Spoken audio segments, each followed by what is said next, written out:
headphones. Hi, Beanie. Hi, Beanie's chat. Hi. Oh, Oh and my Hi, you goodness. chat too. and everybody's Yeah. chat. Hi everyone. Hi. Sorry, Yeah, I'm late. Jared. All right. Let's go through the chat real quick. First off, Papa did a sub to little me. Thank you for the sub, Aw. Daddy. Very nice, Oh. very nice.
Oh,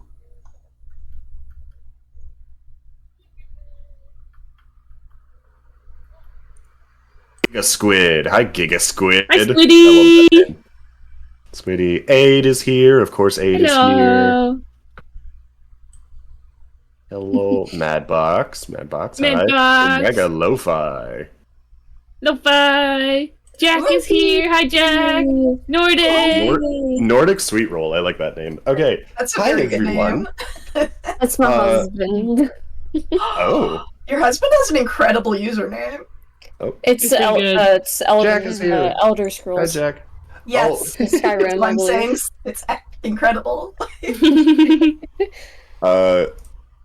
Electro did indeed put us on the TV. We look impressive. Let's go. Oh my god. oh boy. Also, NTN, Alright. you should totally send me the PNGs. I'm just saying. I am They're so absolutely going to do that. Yes. Anyone? I don't know. This is shared chat. It doesn't matter whose stream you watch. Everyone will get the it'll show up on their analytics or whatever the fuck. Realistically, I don't want to Watch pick favorites, NTN. but everyone should watch NTN stream specifically. The NTN has the most adorable little foogies that he makes all this because NTN is one of the most talented artists I know and is a big fucking cutie. Everyone, should at least really go watch peek at NTN. NTN's stream and look at how fucking adorable we are. At least a peeky peek. I adore that Cheesecake is on books. Yeah. Now, All the chairs were too big, so. also, They were. on that note, we have a lot of people in the stream, as you can We sure see. do. Some of them are newer faces than others, and some of them do not know each other. I've gathered a fresh group of friends. Oh. Gathered Uh, fresh meat. I can't believe We've you. been assembled. Hi, Oh Byflame. god, do we have to do Hi, icebreakers? Flame. Oh no. Six-pack We are of going people. I'm going to force you to introduce yourselves, and we're going to start with the newest face to my stream, at least. NTN, who the fuck are you? I'm an artist, and I started streaming in January of this year, and I draw a lot of robots, and lately I've been drawing a lot of robots very quickly. If And anyone, That's about it. if anyone was Yay. around for my birthday stream a couple months ago and saw that fucking insane, my fake mon turned into robots and they were a combiner, that was this sexy Yeah. bitch. That was NTN. That was cooking. So good. Laurel, who the fuck are you? I'm Laurel. No introduction is Yay. needed. I'm on the podcast. There's new faces here. Fucking introduce yourself, you shit ass. I'm antagonizing everyone today. I'm Laurel. My voice is a little crunchy right now. I apologize. I had surgery a couple weeks ago, and I'm still not completely decongested. The weather's not helping either. You're just a little crunchy today. I'm a little crunchy. I'm a crunchy leaf. Oh. And my voice is a little crunchy because I'm recovering from COVID. I am the Yay. Weeb cat. I am Fragrant Bog Laurel. I put an X in chat if you want to come on over to my channel. You don't have to. We have shared chat. I am, I guess, a streamer. I do that. I used to do Dead by Daylight. Now I'm just kind of doing other stuff. And I share a channel with my beautiful wife. And she does mostly ESO. And I can do my command, I think. I was gonna say she was live earlier. She was live earlier. Oh no. Mix It Up's not gonna allow it. Dang. But I love horror, I love virtual pet stuff, I love puzzles. I'm just here to vibe and be chaotic and start shit. We love Your it. beautiful wife As you should. who loves to listen in on us when we record Weeb Years episodes, and as soon as we're done recording, barges into the room like that meme of Candace from Phineas and Ferb. It's like, Mom, holy fuck! Except it's Laurel, your opinions are trash. Literally every time. And like every time she comes in before I realize she knows that we've ended, and I get jump scared. Really funny. May May, sweet darling May May, I'm so happy to have you here. May May, who the fuck are you? Hello, I'm Meme. I've been a streamer forever, fucking ever, and I like to draw pictures. Draw pictures. Pictures. Love that. I Just draw a little picture. a sweet little creature. What manner of creature are you? I'm an alien. Ah, little alien. I will absolutely abduct you. May May, Wow. Come. OMG, as a fairy, I also abduct people. Oh my god, Me yes. too. Hold on. Share my Yay! abduction. get for bros. See, everyone else here thinks that we're friends, but they don't know that you're captives, actually. They don't know Is they're that why going you in the stole zoo. my cheese earlier? Yeah. Man. Anyone who has listened to episode 3 of the Weeb Years covering Chobits, you've listened to May May. Hello. Yeah. The It Chobits a episode great was so episode. good. Thank you. I had so much fun with Bean. It was crazy to listen to because I've read Angelic Layer, but not Chobits. That's so funny. The opposite.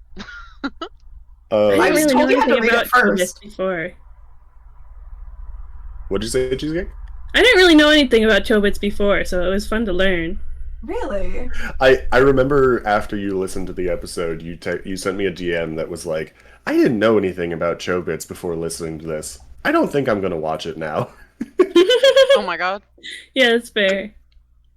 Also, if you have gone to probably any furry convention in North America, there's like a 60% chance you've met May May. I don't get to that many. If you've been to any in the South, I've probably seen. The only one I Wow. know is Midwest Fur Fest. I don't know any of the other ones. I have been to that one. That would be Well, then that's it would be 100%. It would be fucking wild if you had actually met each other's before in person and Oh not my realized God. it's like, Yes, ooh, please. Jack coming in Amazing. great as usual. Everyone needs to do a hydrate. Oh, Hydrate, thank you, pick Jack. up. Sippy.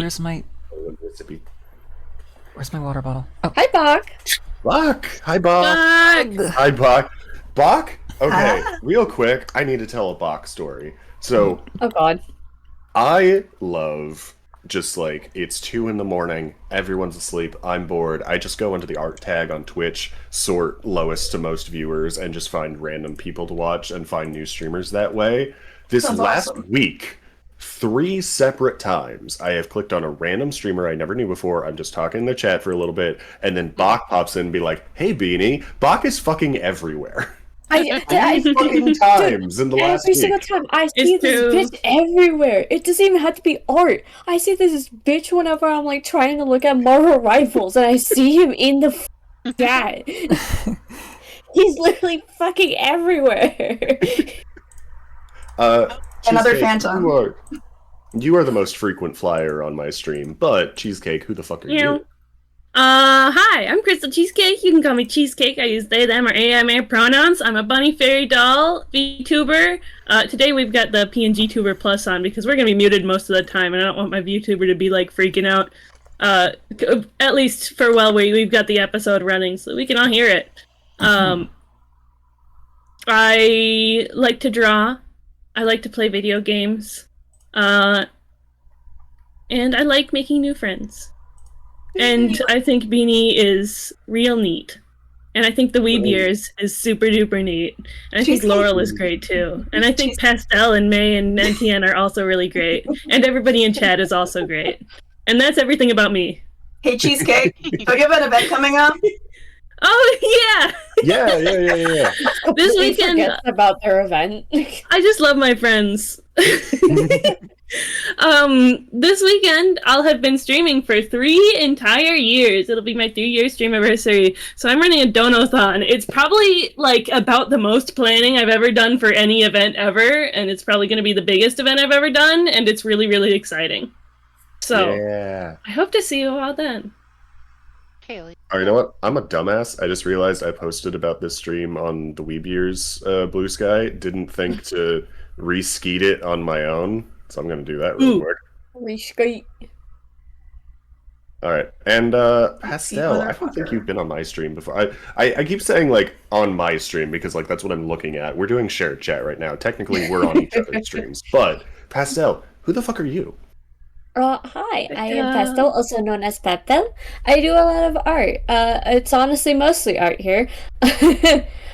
I have been on Twitch for 6 years, affiliate for 5. Wow. Yeah, I'm an old Crazy. bitch on here. But a lot of the times I just do art and I tend to sing whenever I do art, so... Yeah, it's crazy. I think Pastel might be the youngest of all of us, but is the most experienced in streaming. Yeah. I started off young, I'm sorry. It was a mistake, probably. Going down the line in the same order that we introduced it, or well, no, I guess I have to too. Also, I keep goddamn, I'm still in the brain mode of like you guys are guests on my stream. Sorry. Yeah, introduce yourself, motherfucker. Who the fuck are Hi you? everyone. I did have My a name is well, I'm gonna my put name that is in there. Beanie or Green Bean Supreme. I am a art/game streamer. I have not streamed in a little while. I've been on hiatus for a couple of months, but I'm hoping to get back to it next month. I'm very excited at that prospect. Primarily at the moment, I am a podcaster, specifically the podcast that we are going to watch today. You have a this is podcast? something... Bitch. Whoa. Can't believe. This is something for anyone. Okay, preface for anyone who has no idea what the fuck is going on. We are about to watch the newest episode. It just dropped this morning of The Weeb Years. This is a podcast that me and Laurel, the little wee cat down here, that we have been working on for a few months now. It is something that has been a project for me for a couple of years. And big thanks to Laurel for the fact that Laurel agreed to be my co-host and made it a reality, and it's been going really well. Like, we're not like huge or anything yet, but it's been more successful at this point than I expected it would be at this point, and it's also been super rewarding, and it's just a lot of fun. It is really rewarding, especially compared to streaming, I feel. Because streaming is very, like, seat of your pants. Podcast is that, but also then we reconstruct it. We use the technology to rebuild it better. We can rebuild it. We have the technology. Yeah. Pastel in the chat with, "Hey, what's Weeb Years, dork?" I just said it. No, I mean, like, what's the YouTube? You know, like, what's the fucking send yes. links, motherfucker? I'll do this too, yes. So, I'm live streaming the episode to everyone in the Discord, so we all have the same feed going and whatnot. And we are all watching it here, us and you in chat, of course. However, if we could, pretty please, if we can just jangle our little tip jars in front of you on the corner from our little cardboard huts. If everyone in chat would be so nice as to go click this link and just, you don't have to watch the actual video because you're going to be watching it here. Although if you want to watch it twice or 3 times or 7 times, I'm okay with that. But, you know, click that link, give us a like, Give us a sub. Give us a sub on our YouTube, pretty please. All that, Just and sub on just YouTube. help us get our numbers up, and then Don't we forget to can show the grow like. more and do more. That would be very nice. Don't you Podcasts so also nice have to the watch. podcast on Spotify? Yes, it is also available on all typical podcast platforms: Spotify, Apple Music, Podcast Addict, which is not a thing I even knew existed before I started doing this. I've heard of that one before in podcasts. I've not. There's heard the of that one. card. You can see what platforms we're on, and also there's some links there. Yeah, I'm I gonna think my pin friend that I one showed it instead of to- YouTube specifically, so that way people can follow everything. Oh, I think yes, my friend that I showed the podcast to uses Podcast Addict. I asked him what he listens on. I will say the YouTube version of the podcast has, by a significant margin, been much more successful than the audio version of the podcast. Because the Oh. YouTube is funny watching it. Fair. I have to mute for a second. This is a horribly inopportune time to get a phone call from my boyfriend. One moment. I can't believe you. Beanie Messed up. ruining their premiere. Yeah, like Can't believe seriously. it. Laurel, how do you feel about this? About the podcast or about Beanie? taking About it Beanie all?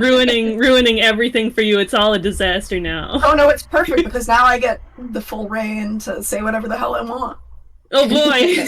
You see this as a problem. I see this as an opportunity.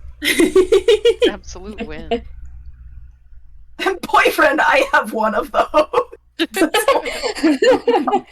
Also, hi Fluffy Space and Bear Senate. Welcome in. Nice to meet you, Fluffy. friends. Can we talk about how it? Well, since Beanie is gone, can we talk about how it's Gay Month? Oh my Happy God, Pride there's no Month! Happy Gay Month! Happy I'm Pride so Month, everyone. non-binary. We're saying- proud of the gays. Are we I'm bringing so very it up because non-binary. Beanie's talking to their boyfriend, or because they can't be here while we talk about Pride Month? For those who are looking at my screen, I have a Gritty up with the pride flag. Don't you always have it? Yes, I made him bigger. Happy Pride Month. I made the green Happy Pride Month. Gritty is here. Happy Pride Month to all the giant gays. And all the small gays. And I the also I hope y'all know I've specifically named this image Gritty with them titties. That is specifically what I named the image. Wow. Wow. So you're welcome for this knowledge. Well, you're putting the sexual in homosexual. Let's What go. the fuck? I fucking hope so. Let's go. Happy Beanie. Pride Month, What did I- Beanie. What did I miss? Happy Pride Month. Happy Pride Month. Okay. Anyway, but yes, like I said, I'm just gonna pretend I didn't disappear for a minute there. Everyone in chat, if you could please click the link to the YouTube and give us a sub over there and all that, we would appreciate that. Anyway, Yeah, do how it. about we? I don't know if you guys have been on separate screens or not, but let's move over to. No, I've been on the thing. It's been showing this image specifically. I've been on a separate one so that there's a big reveal.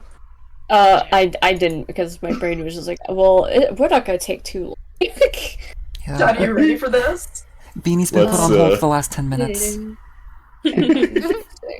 Ding. We're gonna be muted for like the run of the podcast, just so people don't know. Yeah. So that we can listen to it. All of us celebrities here will still be talking in chat. We just will be Yeah. muted so that we can listen to the episode. It's true. It's true. Hey, I think it only matters for one person, and I'm pretty sure that person has already prefaced, but I will preface for them again. This is 18 plus. It is. It is an 18 We plus say- stream. It's the first 18 plus stream I've ever had. Isn't that incredible? We say fuck a lot. Poopy. A Yes, lot. they do. Yeah, we do. It's okay. Cheesecake is gonna say fuck a lot this week. Hopefully. Oh, that I is mean, true. if I'm getting paid That's real. $100 every time I do it, then sure. I have a fucking. I didn't think about ads. I have a fucking ad break starting in 1 minute. We'll wait until that ends, and then I'll go live, and then I'll I press can't play on the thing. believe until I go live. You're already live, brother. Until the ad break ends, and then we'll start doing it. This just means that we can talk more. That's fun. That's I did fine. want to say for my stream, I'm specifically going to have my VTuber on with the expressions on so that you can get my live reaction to the podcast because I record it with Beanie, but I don't see the edits till they're live. So. So you haven't seen any of the funny pictures and stuff? No. I mean, No. I think a couple because Beanie sends me some of them, but Yeah, I switched to Queen G because I didn't realize that, like, I was just like, oh yeah, we are going to be the whole time, so why do I have my VTuber on? I put some fucking work into this one. I've told myself the last 2 episodes, like, I need to calm down on the video edits. It takes too much time. It stresses me out. But for this one, I put some effort in, and I'm excited. That is to say, this is the Weeb year's peak? Honestly, legitimately, I do think that this is the best episode that we've done so far. Yeah. I feel like every episode we do is better than the last. So we're getting the structure down. I felt okay about the AkiCon episode when it came out. Hi, Snail. Bye, Snail. Oh, hi, Snail. Bye, Snail. Oh, sorry, Snail. No! Oh, yeah, watch streaks, huh? Oh, Dude, did you know Jack has like a 40 stream streak on my channel? What the heck? Whoa! Whoa. You said hi. If know you what, send Snail- one message in a stream, I think that counts. I was gonna say, Snail, if you stay for like a little bit so you can keep your streak and then leave later, that's fine. I wouldn't like hit you with it. I think sending the message or just like being there for what any watch time, anyways. No, you have to be there for like a little bit for it to actually like register. So like it's kind of stupid. Although it's pretty stupid sometimes. Electro, the Golden Boy episode is good. I'm I'm that one scrolling after. up It's very through- fun.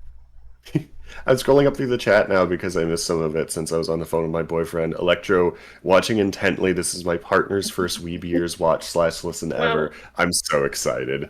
I'm so excited. This is great. All right, my ad break is done. Is everyone ready? I think I'm so, ready. yeah. All right, I'm mute. I'm deafening you buttholes. Okay, I'm I'm gonna mute muting. but not deafen. You mean to us.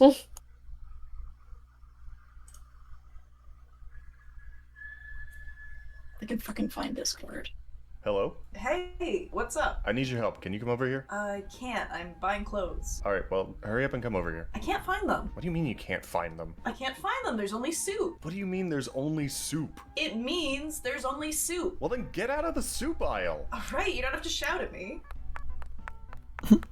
There's more soup. What do you mean there's more soup? There's just more soup. Go into the next aisle. There's still soup. Where are you right now? I'm at soup. What do you mean you're at soup? I mean, I'm at soup. What store are you in? I'm at the soup store. Why are you buying clothes at the soup store? Fuck you.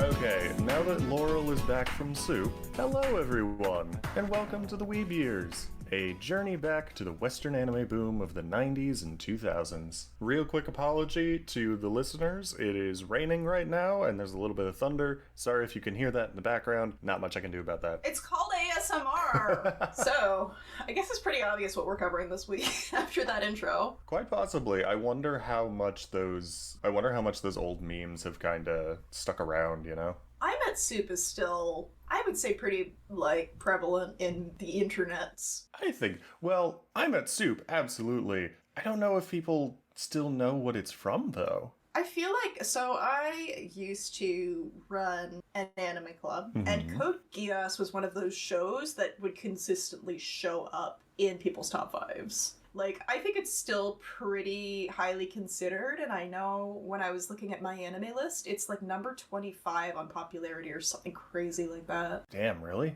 It's popularity number 22, ranked number 64. I mean, that's still pretty impressive. all That things means out of all the considered. anime on my anime list that has been watched, like, it is number 22 in the most watched series, which is insanely high. That is actually really rad, yeah. That makes me happy, honestly. Like, the whole conceit of this podcast is that, like, pre-Crunchyroll era stuff is being forgotten because the anime industry is so focused on what's coming out now. and the idea that this thing from 2006 is still as popular as it is, like, aw, yay. Had you seen this before? I had seen bits and parts of it. I caught a couple episodes every now and then when it was airing on Adult Swim. This is on my Adult first time Swim? watching the whole series. Yes. You know what? That's actually a good segue. Let's just go into the general information on it. Which, yeah, we didn't really do a big thing about it, but hey, we're watching Code Geass this week, or we did watch Code Geass this episode. You're watching us watch Code Geass this week. Code Geass, Lelouch of the Rebellion. It was released in October of 2006 by Sunrise, and created by Goro Taniguchi and Ichiro Okouchi. God damn it, man. Who together have credits on series such as Turn A Gundam, Mobile Fighter G Gundam, and The King of Braves Gao Gaigar. Oh wow, I didn't realize that the people who worked on this had also worked on Gundam. Gundam is a bit of a blind spot for me, period. Sunrise is the Gundam studio, like Gundam is their thing. Interesting, yeah, I don't think I'd heard of them otherwise. Because again, blind spot. I've always wanted to get into Gundam, but I just never knew where to start. I am so fucking horny for the idea that I'm going to be able to show you Gundam thanks to this podcast. Finally, someone who can show me Gundam in a way that won't confuse me. Now, while Takahiro Kimura finalized the character designs for the show, the initial concepts were provided by Clamp, while the mech design was done by Akira Yatsuda. I was wondering, because I kept thinking, like, there have to have been different people who did the mechs than who did the characters in this. Oh, yeah. It is a common misconception that Code Geass is a Clamp property. It is not. They only provided the character design, not even the finished character designs. They provided the initial character designs, which Takahiro Kimura, he, kind of fixed to his own stylistic proclivities, I guess I'll say. By stylistic proclivities, I mean horny girls. Well, what I assume that role would really be doing is Clamp typically, they write manga. They're not writing stuff specifically for anime, and when their things are adapted into anime, the studio is adapting the character designs, right? They're just creating it strictly from an illustration perspective. And then they have these people who are going, okay, how do we make these characters in a way that we can consistently get them to look on model during the animation process with 10 different people or however many. Oh, yeah, absolutely. It's just that, people think that because Clamp's name is on this, that they created it, and they honestly had a very small part to play in the creation of it. But people normally when you see the Clamp name on something, it's like, oh, this is a Clamp project, but not in the case of this one. So for me, I wasn't here for the Chobits episode, but I grew up reading Clamp. Mm-hmm. Clamp was one of my core, I don't want to say mangaka because it's a manga circle, but I read a lot of Clamp, I read a lot of shoujo, and there's definitely things in this that feel like Clampisms. Lloyd feels like a Clamp character through and through. Yes, and okay, there was a couple of points where I was watching the show where I was like, oh yeah, these are Clamp character designs, they're very Clampy, and then there's a couple moments, there's a scene near the end of the first episode where things get trippy as hell, and I'm like, oh, that's very Clamp, and there's a character that's introduced in one of the very last episodes, which is the clampiest character design possible. He looks like the little wizard kid from Magic Knight Rayearth. There's certain points of the show where the Clamp shines through a little more than others, for sure. I think what probably happened is they put together character resources for the writers to work off of, because it's weird things too. It's the nature of the relationships characters have with each other feels very Clamp homoeroticism in a lot of points. There's just a lot of stuff that feels very Clamp, but I don't think they were involved beyond the planning step. Yeah, no. Now, in April of 2008, it began airing on Adult Swim in the US with a dub produced by Bondi Entertainment, and in 2013, the license got picked up by Funimation, with the whole series now being available on Crunchyroll. Yay! You can watch this legally. Now, I did mention how I saw this on Adult Swim back in the day. Rather famously, the show was actually kind of given the shaft by Cartoon Network. It was given a really shitty time slot and almost no advertising. So the fact that it did as well as it did in the West is a testament to just how popular it was. And this was something so I hadn't seen this before. And going in, I was like, okay, this has been overhyped to hell. this is probably going to be just a ton of tropes back to back. Because a lot of people I knew who liked this show generally tended toward more popular anime. Not to say that all popular anime is like lacking in plot or what have you. Oh, no. But when you're talking to someone and they only have like a surface level recommendations, you start to question like how deep have they delved into this, if that's the stuff that's heavily marketed here. Yeah. So I was always like a little bit hesitant to try this one because I thought it would be overhyped, and I was absolutely blown out of the water with this show. Holy fuck, this show was made for me. It's like asking somebody what their favorite video game is and they say Call of Duty. Yeah, but then you find out they're like the Call of Duty super fan, and it's like, oh, carry on. And yeah, the series was an absolutely massive success, almost from the word go. Multiple Anime of the Year awards from various outlets, as well as having main characters Lelouch and C2 both winning multiple different like best male/female anime character awards at the time. I sent you a screenshot of, I think it was a New Type USA magazine ranking from like 2007 that had Lelouch as Lelouch was the most popular. Wait, no, it wasn't. It was the female characters, right? Top 10 female characters. Top 10 female characters, New Type USA magazine, 2007. 1, 2, 3. Ugh, I just said females. Four of these. I hate when people say that. 4 of these are fucking Code Geass characters. 4 out of 10 are Code Geass, and number 1 is C2.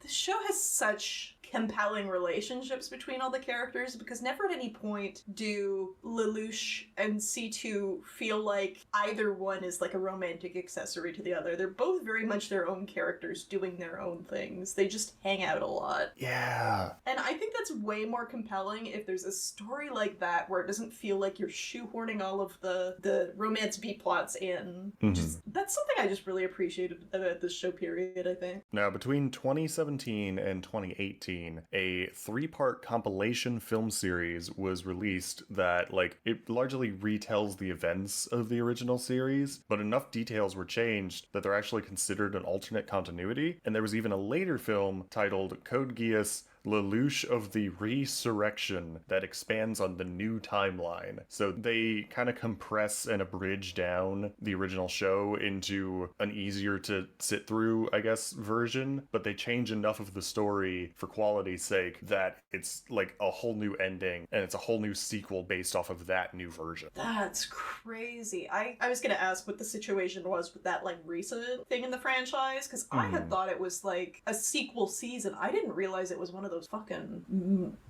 What do you even call those movies? Compilation film is what they're usually called. Even if there's like new animation? Yeah, because it's just kind of condensing down the original story. The original Gundam series from 1979 has those, and that's probably what we're going to be watching whenever we get to the original Gundam series. That's fair. There's also been a few spin-off anime, a manga adaptation, light novels, stage plays, audio dramas, etc. And of course, being a Sunrise title featuring mecha, you can bet your ass there's model kits. Oh, fuck yes. Oh, that would be so sweet to have on display. Now, to do a quick summary of the plot, I don't think we could do a better job than just the back-of-the-box synopsis from the DVDs. So I'm just going to have you read that for us, Laurel. Okay.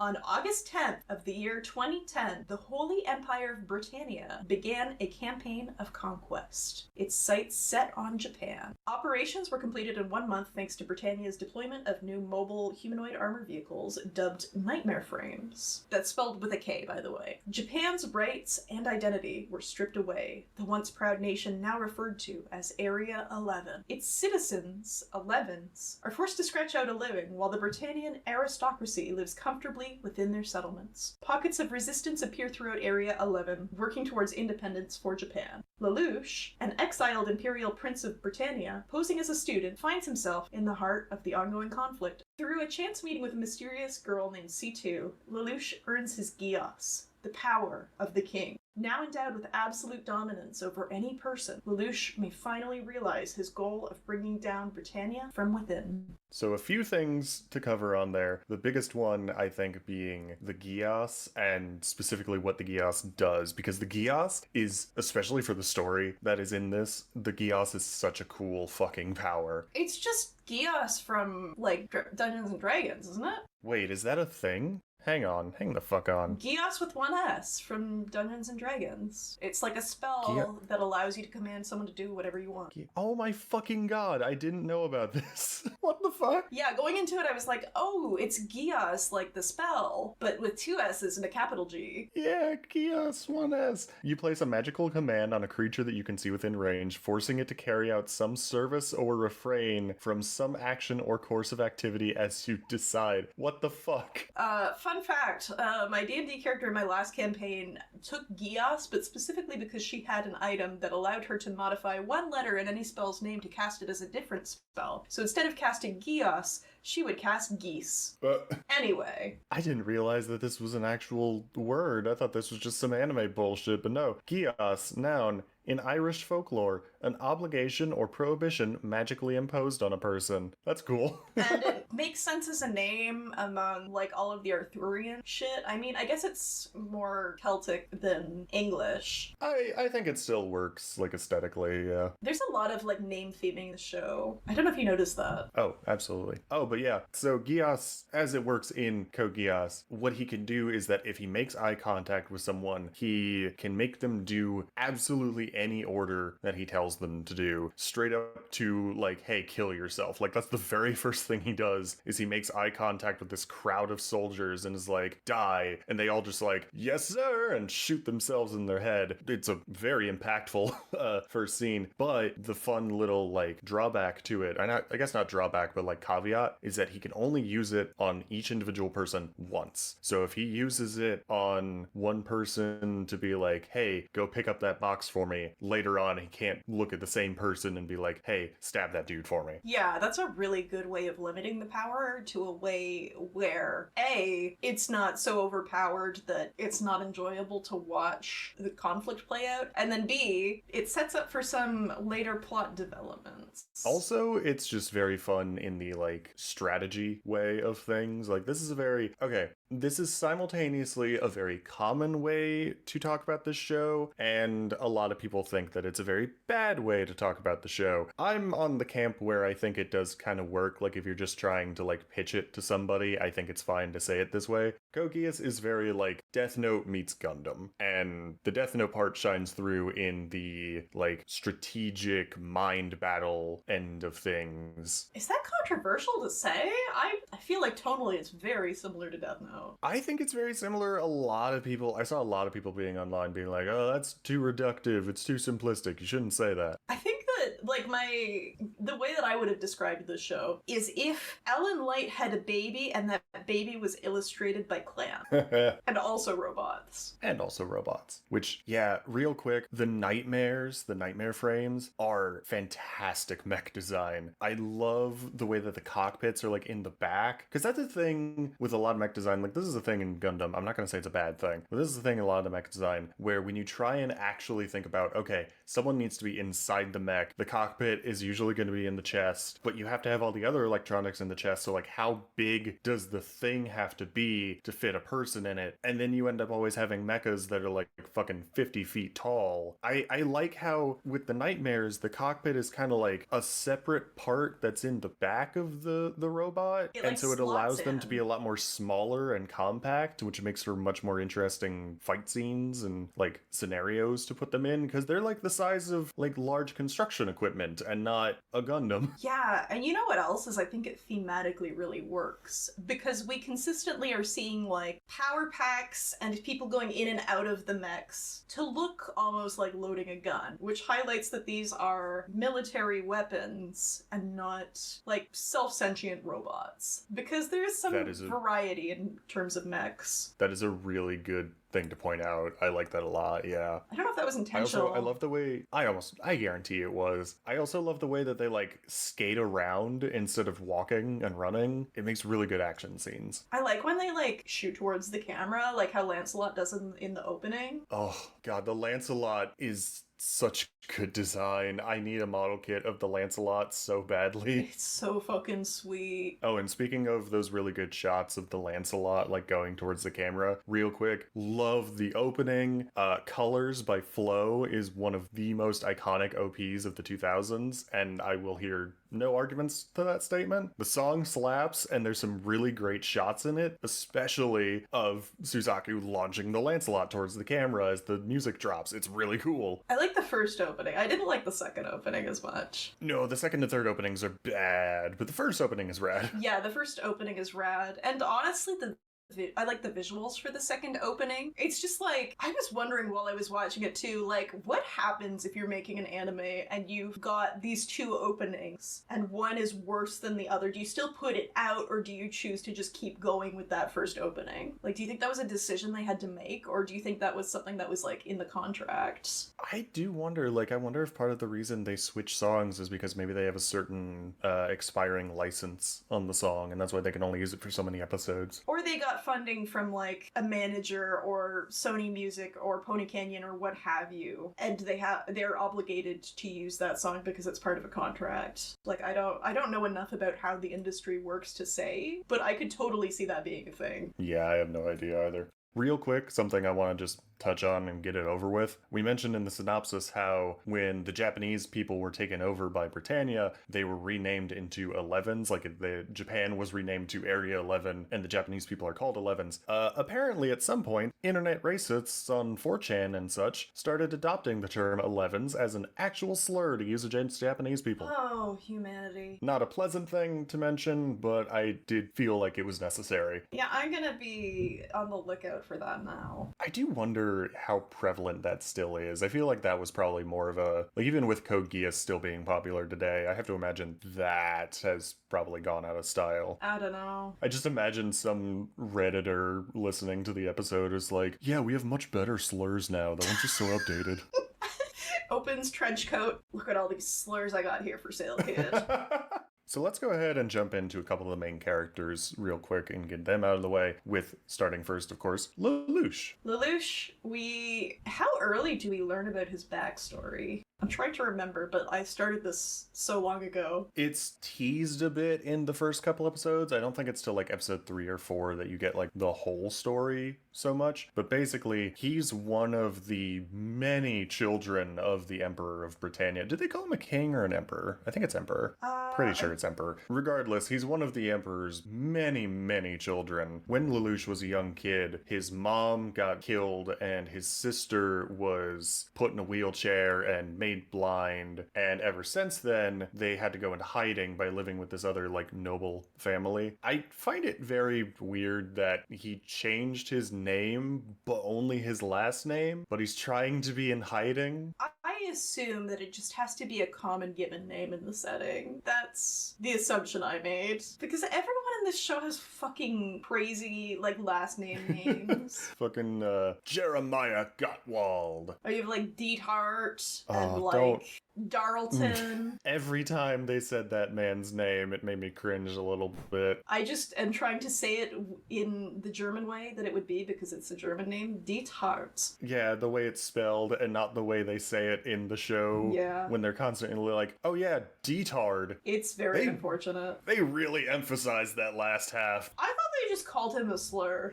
Straight up. It was 2007. But yeah, and so Lelouch's main motivating force throughout the whole show is he wants to find out what exactly happened, why his mom got killed, why was his home attacked, because he knows that it has something to do with the rest of the royal family. Someone in the royal family was responsible. He doesn't know who, and so his plan is to just kill them one by one until he finds the one who's responsible, which eventually becomes much more of a possibility when he gets the power to manipulate people into doing his bidding. The way I read it is he's trying to get to the Emperor and he will kill anyone who gets in his way. Or he is willing to kill anyone who gets in his way, I suppose. Column A, column B. Yeah. He wants to find out what happened to his mom, but regardless of who actually, like, pulled the trigger, he does hold the Emperor responsible for it either way because he didn't do anything to help. Yeah. Lelouch is presented as a very, again, light Yagami style, like, chess master type character, quite literally in some places. And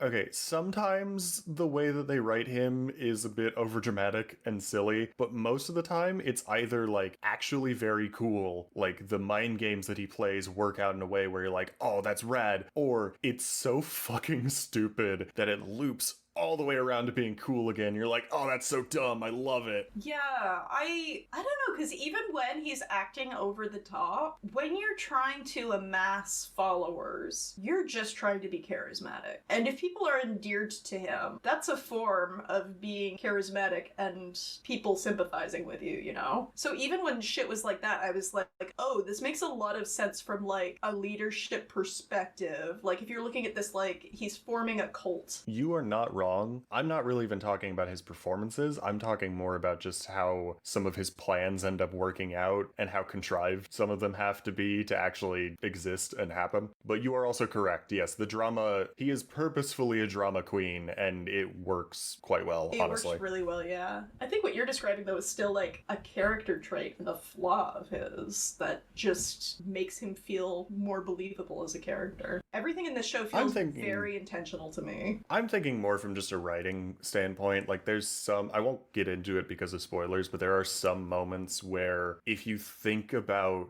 what he would have had to do and how perfectly everything would have had to go for his plan to actually work right, you're like, you are a lucky son of a bitch that actually worked out the way that you wanted it to. Yes, it's like a high risk, high reward sort of. But also a lot of times they do a really good job of making you believe that like, no, he planned for every possible outcome. He knows his enemy well enough that he can make a counter plan. I'm losing my words, but I don't think it's good. Even when it's not good, it's fun, is I guess what I'm trying to say. He's probably like doesn't actually plan for a lot of shit to work out how it does. He's just really good at bullshitting. That's how I took it. That's the read I got. He's also good at planning, but also he knows how to. He's got like he's got the politician background. Yeah, they literally introduce him hustling some old dude in a chess match. Our other main character is Suzaku Kurugi, whose name is really fun to say. Yeah, it's got a really good mouthfeel. Kurugi. Kurugi is fun. Suzaku is a childhood friend of Lelouch's who was born Japanese, but managed to get himself into the Britannian military. They specifically refer to him as a honorary Britannian, which is a very fucked concept with some very unpleasant real-world implications. But Suzaku's whole thing, in contrast to Lelouch being very, like, ends justify the means, morally gray, Suzaku is much more like, I am the good guy, I am going to do what's right. He is the lawful good character. His whole thing is about, like, he specifically joined the Britannian military with the aspiration of, like, I'm gonna change the system from the inside, which I'll have more to say about Suzaku later. Oh, Suzaku. He is also the one who gets to pilot the Lancelot, which is the first, like, special nightmare that you see in the show. The first nightmare of the like, round table.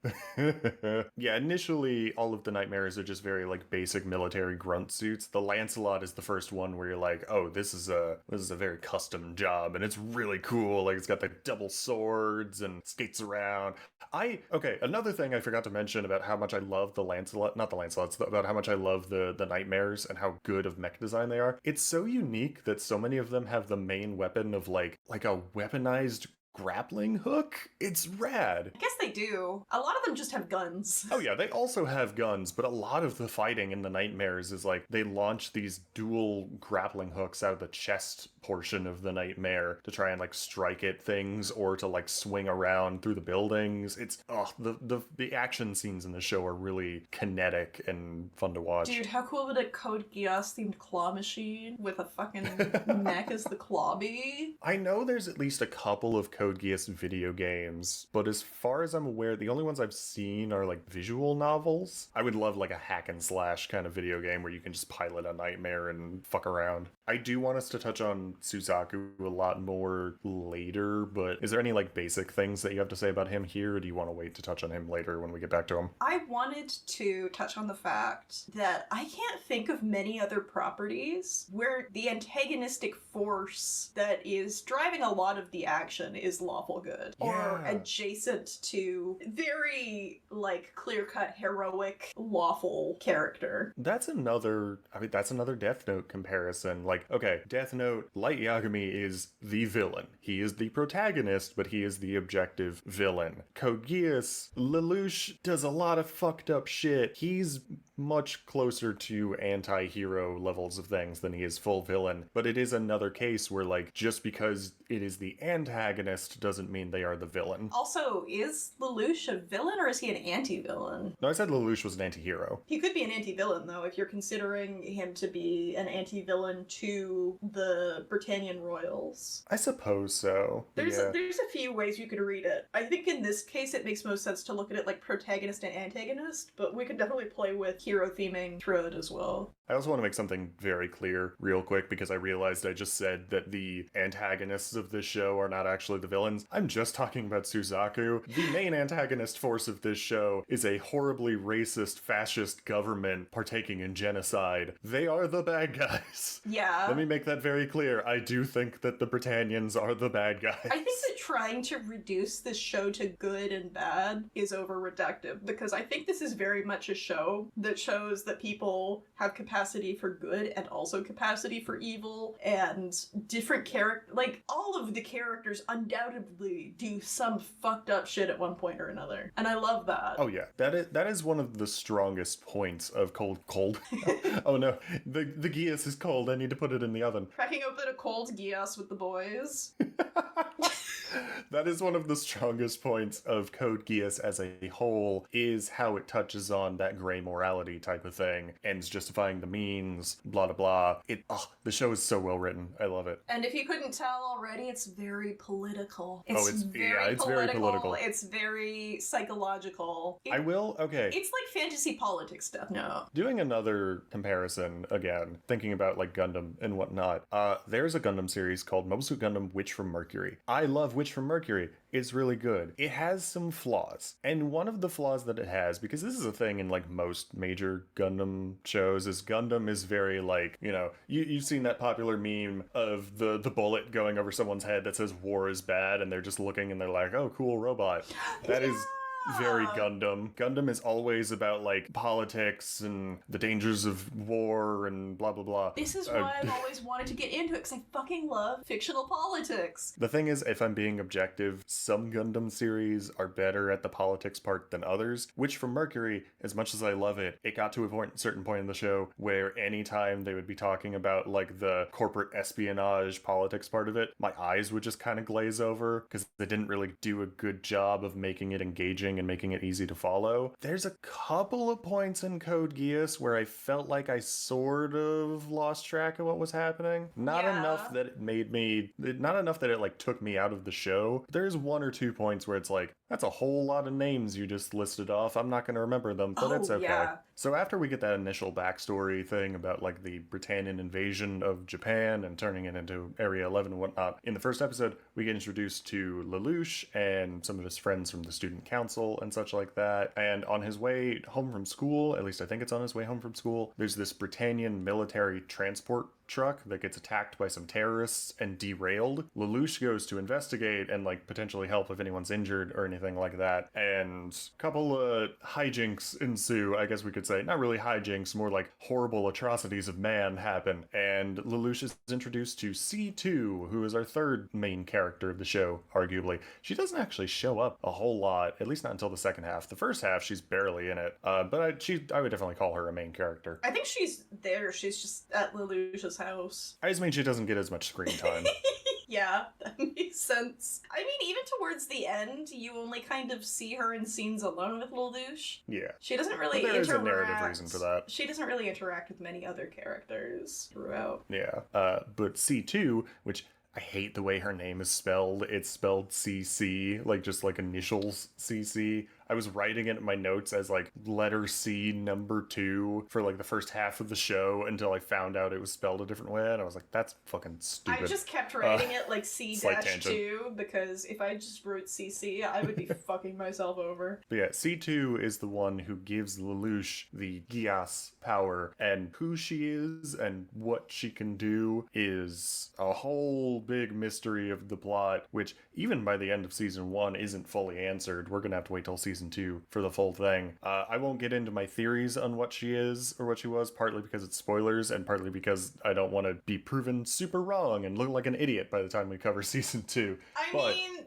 She is really cool. I like her character. They kind of give us a little bit at the end of season 1, but it's not much. A little. It's just not fully answered yet. I'm sure it will be in the second season. So the transport truck, we're under the impression that it's carrying poison gas, but really there's just a lady in it. Yeah, because she was being subjected to some kind of weird Britannian experiments. She was being transported under the guise of like, oh, this is a truck transporting like hazardous materials, and these Japanese liberation terrorist group freedom fighters, they want to capture the truck so they can get it for themselves and be able to use it in, general terrorism activities. I remember very specifically that they talk a lot about it being poison gas and that they think that there's poison gas in there. Yeah, it even comes back in a later episode, a few episodes later. But yeah, no, it's not poison gas. It's horribly inhumane experiments. Right off the bat, from episode 1, I caught myself thinking that the dub was a bit of a mixed bag. It gets a lot better by the second half, but even by the end, it's kind of carried by the leads. Like, Johnny Young Bosch as Lelouch and Yuri Lowenthal as Suzaku, they both do great. Yeah. There's also Karen Strassman as Colin, who also plays Rouge the Bat.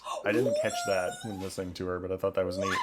I wasn't really sure what to think of her performance at first, but by the end I did like her. I really liked her performance, actually. In the first half of the show, it kind of went back and forth. Like, there was some line reads that I really, really liked, and there was some that I thought were kind of rough, but she definitely gets it by the end. The expanded cast, though, is much more of a mixed bag. But at very least, the main cast that you're going to be listening to most of the time, they give great performances. I mean, we do have a background Steve Bloom. Okay, that's fair, yeah. So, like, there's some good ones in the background, too. And I'm usually someone who's, like, a sub-purist. So trash. I'm trying to branch out. Slowly, I will make you a better person. Oh, I remember what I was going to say. I think I might just be biased for Callan because she's just such a cool character. So I think I may be giving her a little extra leeway. She feels inspired by Asuka from Evangelion and like informed by Asuka, but she's very much her own character. And there's just so much going on with her that's so interesting and she feels like a very empowered female character to me because while a lot of her motives do still stem from relationships she has with men in her life, she's very autonomous and she's not avenging. I'm not gonna jump into that because that's spoilers. Fuck. We'll get into it later. Oh, you're gonna talk about the mom? No, I was gonna talk about how I guess I can say this like off the record. I think it's really interesting that like she is motivated to like carry on her brother's legacy and joined the gang because he perished and she wanted to do one last thing for him. Oh, I don't think that would be spoilers. I think that's base character information. Okay. Yeah, it's so charming though. Like they treat her with such respect. She is there because she wants to be and not because she feels pressured to. While there is like an aspect of her feeling an obligation to carry on his memory and his goals, it's clearly something that's also very personal with her. And now, that makes her really interesting to me, I think. A little clarification when you say that she is respected. She is respected by the characters. She is not respected by the framing. Yes. She is very sexualized, and I don't like it. Even before I found out that she was only 17, I thought it was kind of dumb. I thought it was weird. It didn't feel like narrative. It felt like an A1 Pictures original where they have like a moment of fan service and you're just like, okay. Yeah, Colin's fan service is just fan service. Like, it is very blatant fan service. Like, you get full nipple in a couple of scenes. It's bizarre. Like, early on, there's a scene where she's in the shower and a character hands her a phone and it's like, girl, why are you talking on the phone in the shower? Put clothes on and talk on the phone. Also, why is there a phone next to the shower? No, I want to like Colin, and I don't think that she's a bad character, but there are issues with her that just kind of make it hard for me to like her. Like, again, she's very overly sexualized. Her nightmare, the Guren, she eventually gets her own. Love the design of the Guren itself. Love its fucking, like, I'ma melt you attack. Did you notice it is the only one with a horny cockpit? Her Guren is the only one where to pilot it, you have to straddle it like a sex horse. Oh, I don't think I realized that was a form of trying to sexualize her. I think that went over my head completely. Yeah, no, when she pilots her nightmare, she is leaning forward, straddling the seat with her butt in the air. Yeah. and it's the only one that's like that. It's very horny. I guess for me, it was more evocative of like someone riding a motorcycle than a sex act. A little bit, but it's definitely, it stands out because it's the only one. Yeah. It stands out that the sexualized fan service bait character is the only one that has to straddle something. I think I've said the word straddle too many times today. I think there are some interesting ways you could read it too, as well. Though, like it could be a pause, like on the part of the people who made it. Absolutely, it's fan service. But if you're looking into it and trying to find other readings, like it's like when you're riding a bike competitively, and you get really flat to the bike. Like she's being aerodynamic, and I'm going pro gamer mode. That is a very generous interpretation of the framing that I don't think I agree with. No, I'm saying it's absolutely meant as fan service, but I think you could do a bit of character reading into it if you look hard enough. I suppose so. I was very put off by Colin because unfortunately she gets one of the worst episodes in the whole show, the one where she finds her mom in a drug den. She is presented as such a huge bitch in that episode, and the episode itself, like, the writing is so contrived, and the drug refrain that they bring up at the show, it is barely mentioned again in the rest of the show. It's just a bad episode that presents Colin badly, and it just, it was bad. Yeah. It was fully skippable. When I say I like her as a character, I'm mostly thinking, like, I love her in the beach episode. Which is not the kind of beach episode you're thinking, listener. I love when she interacts with Suzak. That's what I really love. I love that dynamic. Yeah, that stuff is good. Yeah, let me be clear. I don't think Colin is a bad character. I think she is unfortunately tied to a lot of the worst aspects of the show. That's 100% fair. I just really like her as a character in isolation if you remove all the weird fucking fan service. She also, her outfit is just really dumb. She's got this, like, turtleneck sweater with a vest over it, but the vest, like, wraps around her boobs and makes them balloon out. It's really dumb. She looks like the character from fucking Yu-Gi-Oh! 5Ds. That's what I kept thinking. Oh my god, you're right! The Rose Girl! Okay, now is what unfortunately I think is going to be one of the biggest conversation topics. This show, arguably, is better now than it was when it came out, and I hate it. When I was writing my notes, I was making predictions about this, and then when I was going through and looking at, like, reviews from the time, I was proven right, where when this was airing, there were criticisms about how the Britannians were unrealistic in how, like, evil and violent they were, and, like, the portrayal of how racist they were and just how willing they were to commit genocide, and there was complaints like, oh, this seems a little cartoonish. But now that we've seen the horrors of stuff like Ukraine and especially Gaza and, like, all the alt-right shit that's going on here in North America, it is both much more believable, the events of the show and how the characters act, and a billion times more upsetting. Like, the massacre in the first episode is a hard watch now. Again, I think that would probably vary a lot on an individual basis, depending on where you grew up, what your history curriculum was like. It's definitely something we're all more aware of with social media, for sure. Speaking with the context of the podcast, of, like, looking at it from how things were being perceived and being watched in the West in, like, the mid-2000s and whatnot, I think that's a fair statement to make. Yes, in the context of, like, a Western approach, for sure. Watching this show and having the unfortunate context in my brain of, like, all of the atrocities of, like, Gaza and what Israel has done, having seen those videos and people talking about it on social media, and just having that so intensely in your brain now in the modern day, and then watching how these things are portrayed in this show, it's like, oh, this is actually really impressive, like, how accurately you're portraying these monstrosities and just how horrible they can be. Like, good writing, really ahead of the times. I don't like how accurate this is. It makes me upset that our world is so like this. I wish this wasn't the case. But I think, like, people who who took a lot of history, or people who have sought out a lot of historic content, or people who have been in places that have been colonized by the English are going to be a lot more sensitive to these details. And I think there are a lot of people like that in the Western world, you know? Like, For sure. For me, even just growing up, I was always taught, like, oh, the English took our country away, like Scotland. Because my dad would say that. My dad was Scottish. I'm Canadian. I was born here.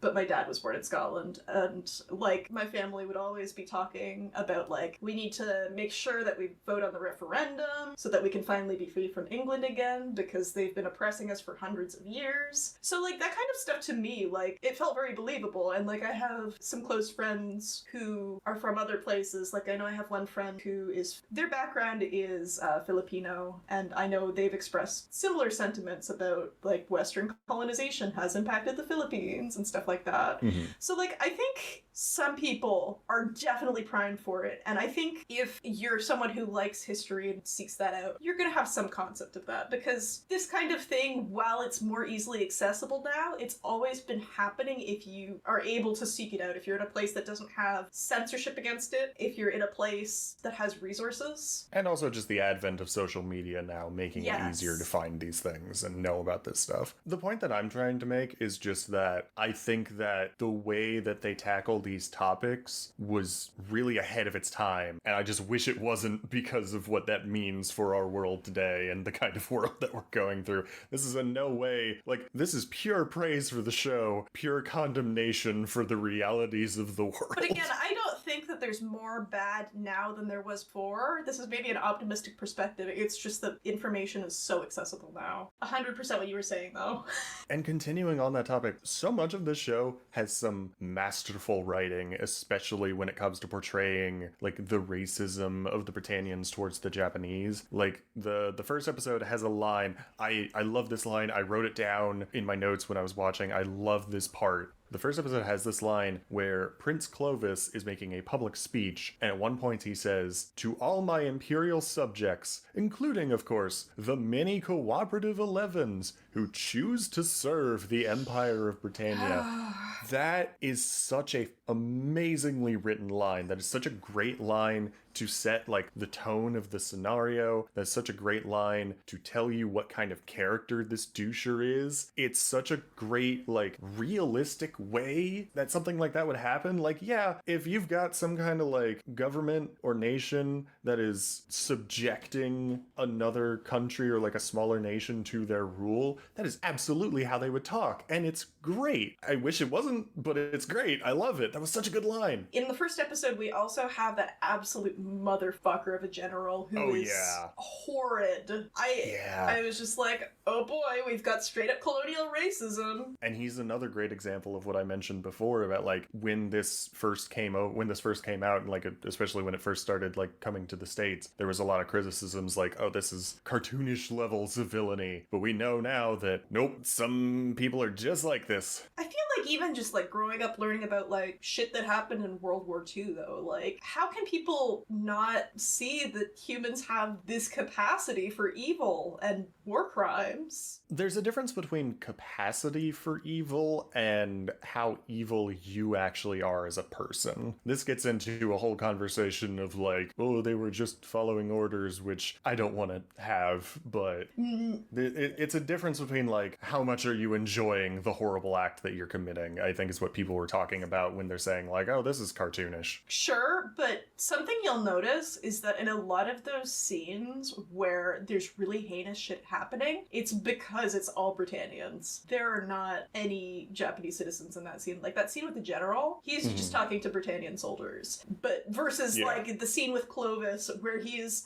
presenting thinly veiled colonialism, but it's less aggressive in the wording of it. It's interesting in showcasing different types of impacts that colonialism has and how that there was can manifest. There was one point near the middle of the show where I did get a little bit concerned because it was the episode where this like other, because there's a bunch of different like Japanese resistance groups trying to get up against Britannian rule, and there's an episode where one of them like takes over this hotel or convention center, I think, and they take a bunch of Britannian civilians hostage. And I was a little worried in that episode that they were going to try and like both sides the whole thing, like, no, you don't understand, the Japanese are assholes too, you know, everyone's bad and this sort of thing. Thankfully it didn't come to that, and they still make sure to tell you that like even if some of the methods that the Japanese are using are a little underhanded or immoral to like get out of Britannian rule, the Britannians are still objectively the evil in Another this. thing that really works to this show's credit is that they're just presenting these events and letting you decide how you feel about them. Like, there's some writing Britannians into antagonists, but it doesn't feel forced. It's not like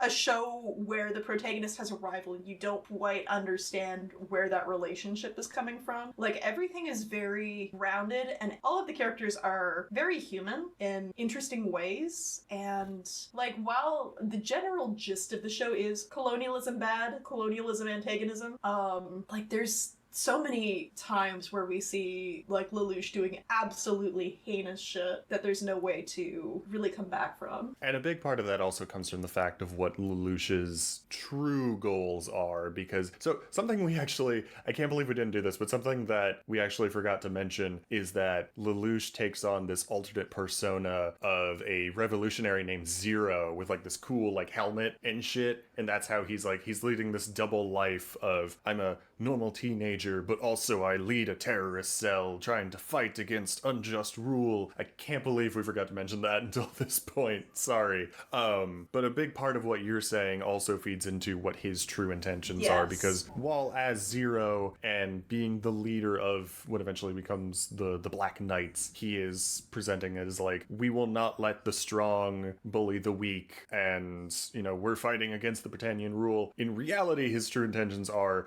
while he's doing a good thing along the way, he's just using everybody in his path to get revenge on the Britannian royal family for the death of his mom and his sister getting crippled. Yeah, but it's interesting because he's taking that anger and shaping it into something that is generally productive, but also when he gets too consumed by his obsession, or if he sees like something as a threat and he starts acting paranoid about it, like there's a couple situations where you'll see him falter, but for the most part he's like channeling that horrible desire to kill someone in a pretty productive way. And also to expand on what you were saying earlier, like, he objectively crosses the line multiple times, but it is purposefully left up to interpretation, like, what points are him crossing the line and what points are, like, justifiable in his actions. Like, the show never tells you, like, okay, this is the point where he's gone too far. There's a lot of points where you could argue he's gone too far, but it is really up to the viewer to decide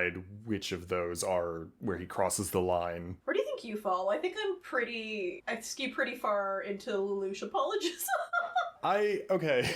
That's another thing, is like, again, viewing it through the modern lens as we are and the realities of the world as they are today, I feel like Lelouch is a lot more sympathetic now than he was back then. I think the show is still very gray morality. I think the grays are a little less muddy than they used to be now that we have a better understanding of what the Japanese were going through in Code Geass. And again, that's something that's going to really vary person to person. Oh yeah, but from our perspective. One other small scene, we'll move on here in a second, but one other small scene that I really want to touch on that's just emphasizing my point of how much I love the writing of the show and the subtleties of it. There's a scene where Cecile, the woman who works with Suzaku and Lloyd, very kindly and with very good intentions offers Suzaku, who is Japanese by nationality, to be nice. She offers him some onigiri, she offers him some rice balls, but she is Britannian. She is performing cultural appropriation, and the rice balls she filled with fucking grape jelly. Oh, I did it is such a small moment, but it's like, yes, that is such a wonderfully written and realistic interpretation of like being racist but not maliciously. And I mean, that's a broader discussion as to whether or not you think, like, where you draw the lines for cultural appropriation, for sure. Because I know there's whole conversations about, is food cultural appropriation, or like stuff like that. I really liked that scene. It was a very small, very understated scene, but it struck me very nicely. I dead ass thought it was a bit for the dub. I thought they were making a Jelly Donuts joke.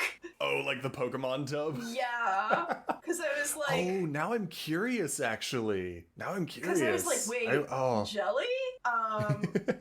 Because I think, like, I don't think there's any jelly you would actually put in onigiri. I'm here thinking, like, can you make jelly out of beans? Can you do, like, a red bean jelly? Well, there's the closest things are red bean paste and then pickled plums, which I can see the leaps that someone who is not of the culture would take to be like, oh, grape jelly is a okay substitute for that. It just seems so...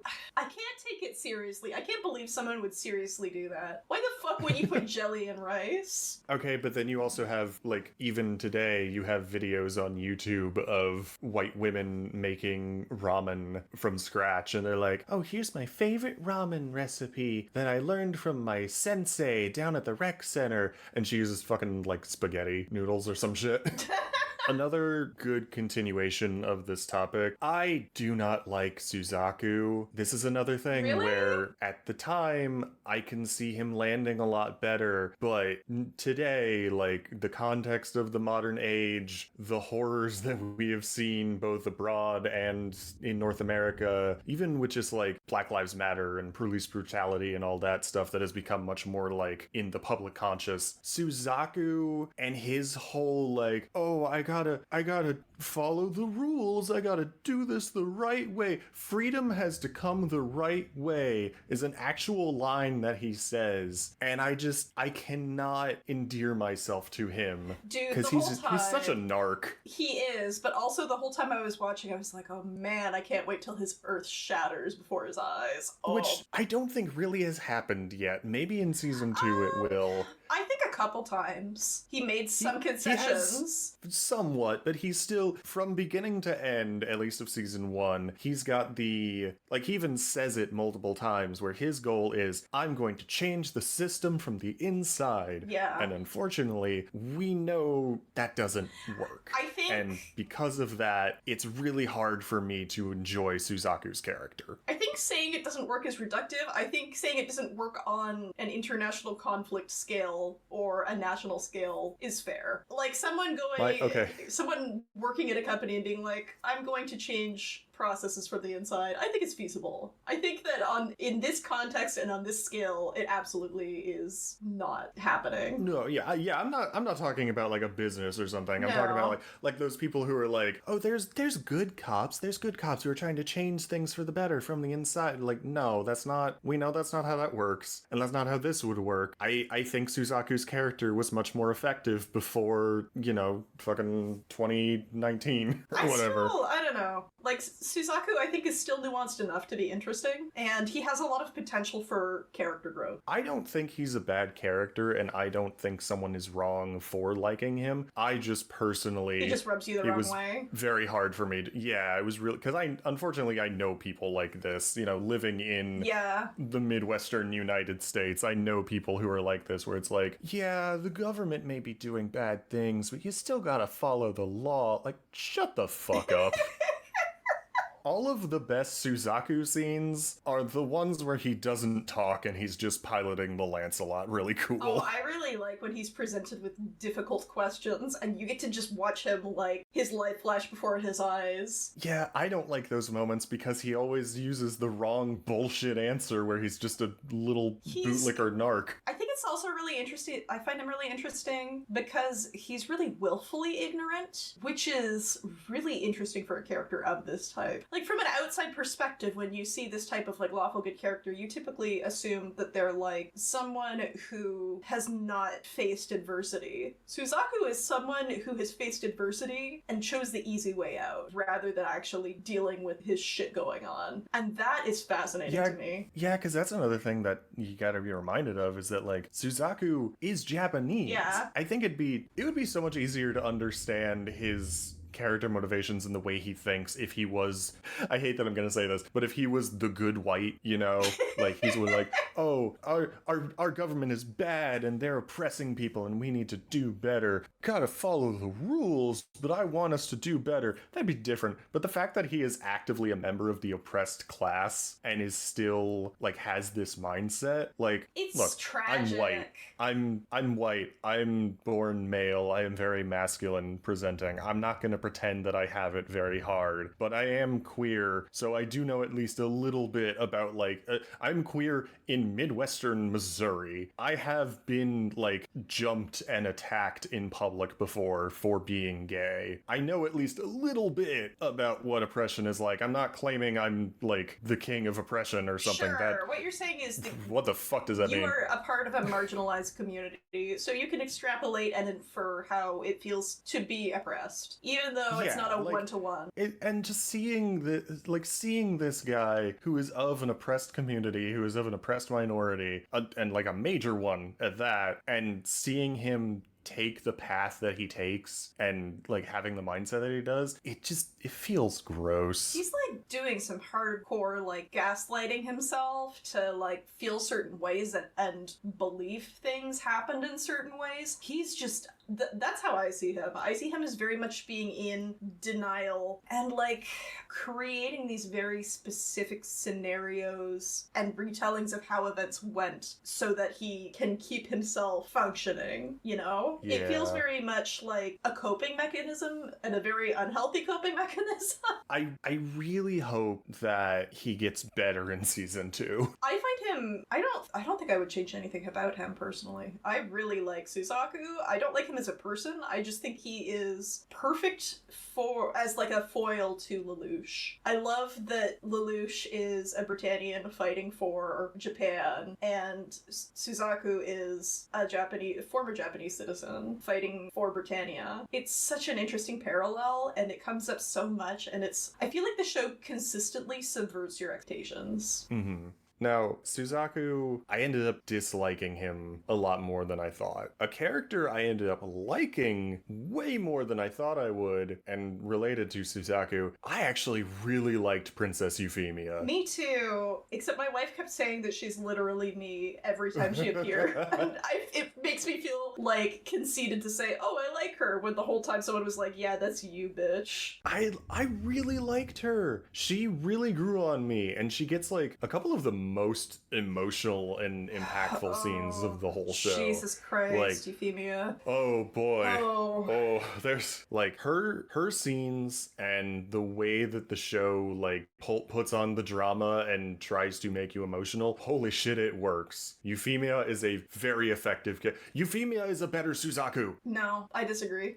She's too similar to Lelouch to be a solid foil for Lelouch. What I mean is in the way of, like, Euphemia and Suzaku both have ideas of, like, they are on the... I was gonna say they're both of the oppressors, but they're not because Suzaku is Japanese, but they are both, like, on the side of the oppressors, but trying to make the oppressors less oppressy. Oppressy. Oh, put it in my oppressy. Oppressy. Don't put that one in. Oh. Don't put that one in. I'm gonna. Fuck. Like, they both have similar motivations and worldviews, but I think Euphemia is just a better done version of that character. I think one of the reasons why is that... Jesus Christ. Oh, is that thunder? Yeah, Oh, I it's heard been that. doing it a lot, but that one was really bad. But I think one of the reasons why, and like I'm literally just now thinking about it as we're speaking, is that she is actually a member of the oppressors. The reason why Suzaku pisses me off is that he's doing all this and has this worldview while being part of the oppressed class, and it feels so unrealistic to me that someone who is being put down that way would have that thought process. But it makes sense coming from someone who was indoctrinated with that worldview from birth and is eventually coming to realize, like, oh no, things need to change. I think Euphemia's journey of that mindset is much more well done than Suzaku's. I think a lot of Suzaku's motivations are tied to his backstory and not wanting to be punished. Even Even though he also wants to be punished. There is a thing that we learn about him later on, which does impact his character somewhat. I don't think it really solves my issues with him, though. I think it makes it a more complex situation,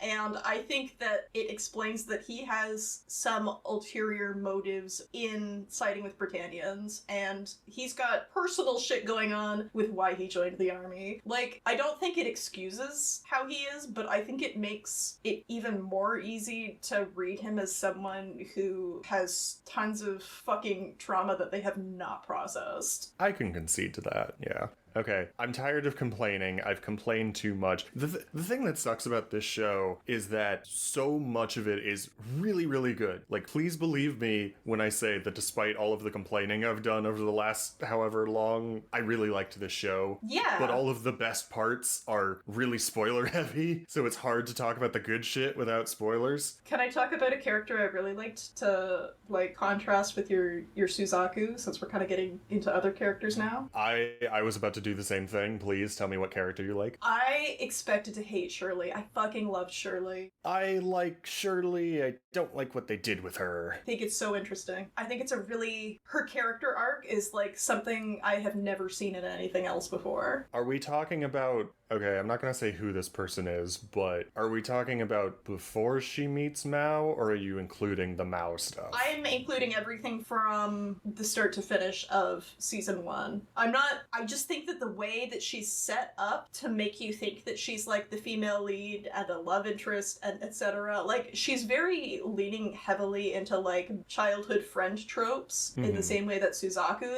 is, but not as childhood. Like, she's like the girl next door kind of childhood friend, kind of. Yeah. And she's really heavily leaning into that, and she just... Her whole story takes such a different direction that it absolutely shook me. It did go some very interesting places that I was praising for a while. Damn it, I wanted to say nice things. Okay. Okay. Do you want to talk about Nina? No, I want to continue this Okay. thought. Episodes 14 to 17 are just bad. They introduce Mao, who I hate, and You some hated stuff Mao? happens.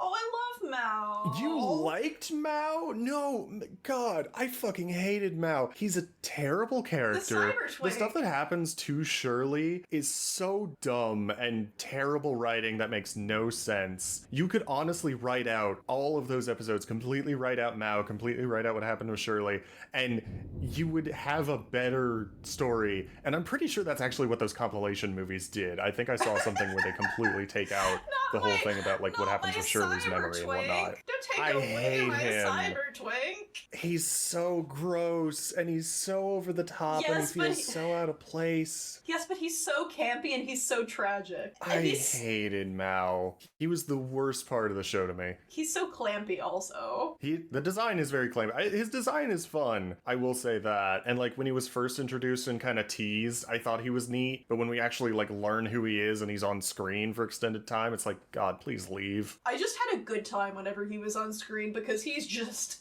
absolutely wild and he is chaotic stupid. I had a great time with Mao. I had a terrible time every time he was on screen. I hated him. I think the other piece is that a lot of Code Geass is very much like characters rigorously planning for how humans will behave, and then you throw a fucking, like, loose cannon in there who does not behave how anyone expects, and seeing the characters respond to that is really interesting to me. He does make for a very interesting foil to Lulu. Lelouch, Yeah. which I will agree to, and it does lead to a very good Lelouch scene in the climax. I wish Mao was written better. I agree with you.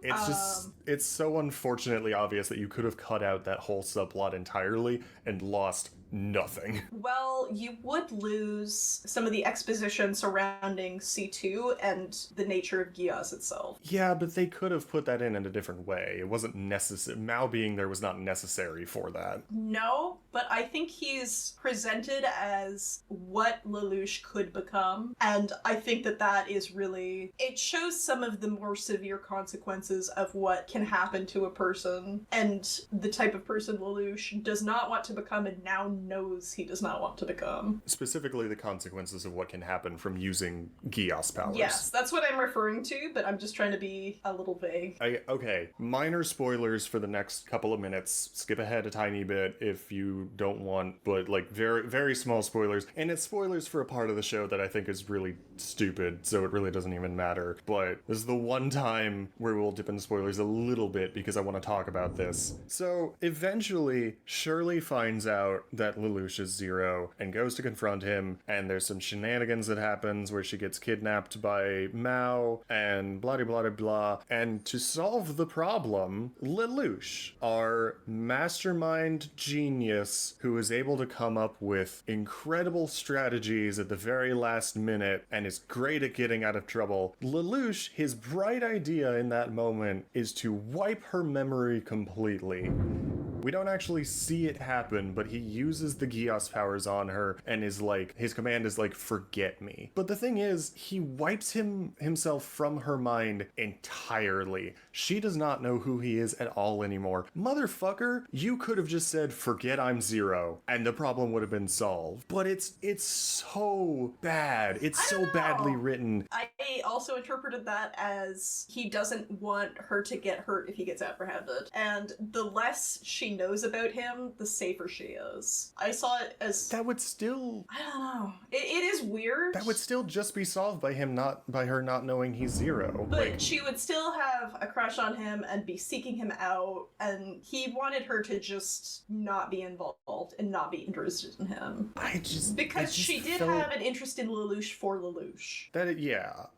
It just felt so drama pandery. Like the only reason it's there is to make some melodrama happen. I mean... And it's the most blatant of that. It's also Lelouch when he is feeling probably the guiltiest we've seen him at that point in the show because of the consequences of his actions. Like, I think it's a moment of weakness for him, and I think it's also... I don't think that him making her forget he's Zero would be as long-term of a solution. Like, I think there's enough moving pieces that I can suspend my disbelief and believe that he fucked up in this situation because he was so overcome with hurting her so much, and he thinks that putting her distant from Lelouch and his emotions are getting in the way, and like, it's not him acting as Zero, it's him acting as Lelouch. I'll concede to that a little bit. I just left those episodes feeling angry. That's fair. I think it could have been done better. I think it could have been done more interesting. But there is also the piece of he really doesn't know how Mao is going to act. And putting her in a situation where she doesn't know who he is and he's going after him, like, there's enough going on that I can suspend my disbelief enough to believe that... I can suspend my disbelief enough to believe that this is believable. I like that line. I'm giving that in. Fuck. Here it is, pizza fanatics, the new Ultimate Cheese Pizza. Our classic crust pizza loaded with 6 different cheeses, special cheese herb seasoning, and your favorite toppings. All for an incredible price, 2 mediums for $15.99. The Ultimate Cheese Pizza from Pizza Hut, another one of the best tasting pizzas under one roof. Alright, so it is a week later. We had to cut the recording short because it was storming so loud on my end that we could not keep recording. We had to take a break, unfortunately, and the earliest we could reschedule to keep recording was a week from now, so sorry about that. Anyway, how you doing, Laurel? Sorry, one sec. I started choking. It's not a good sign. Oh, okay.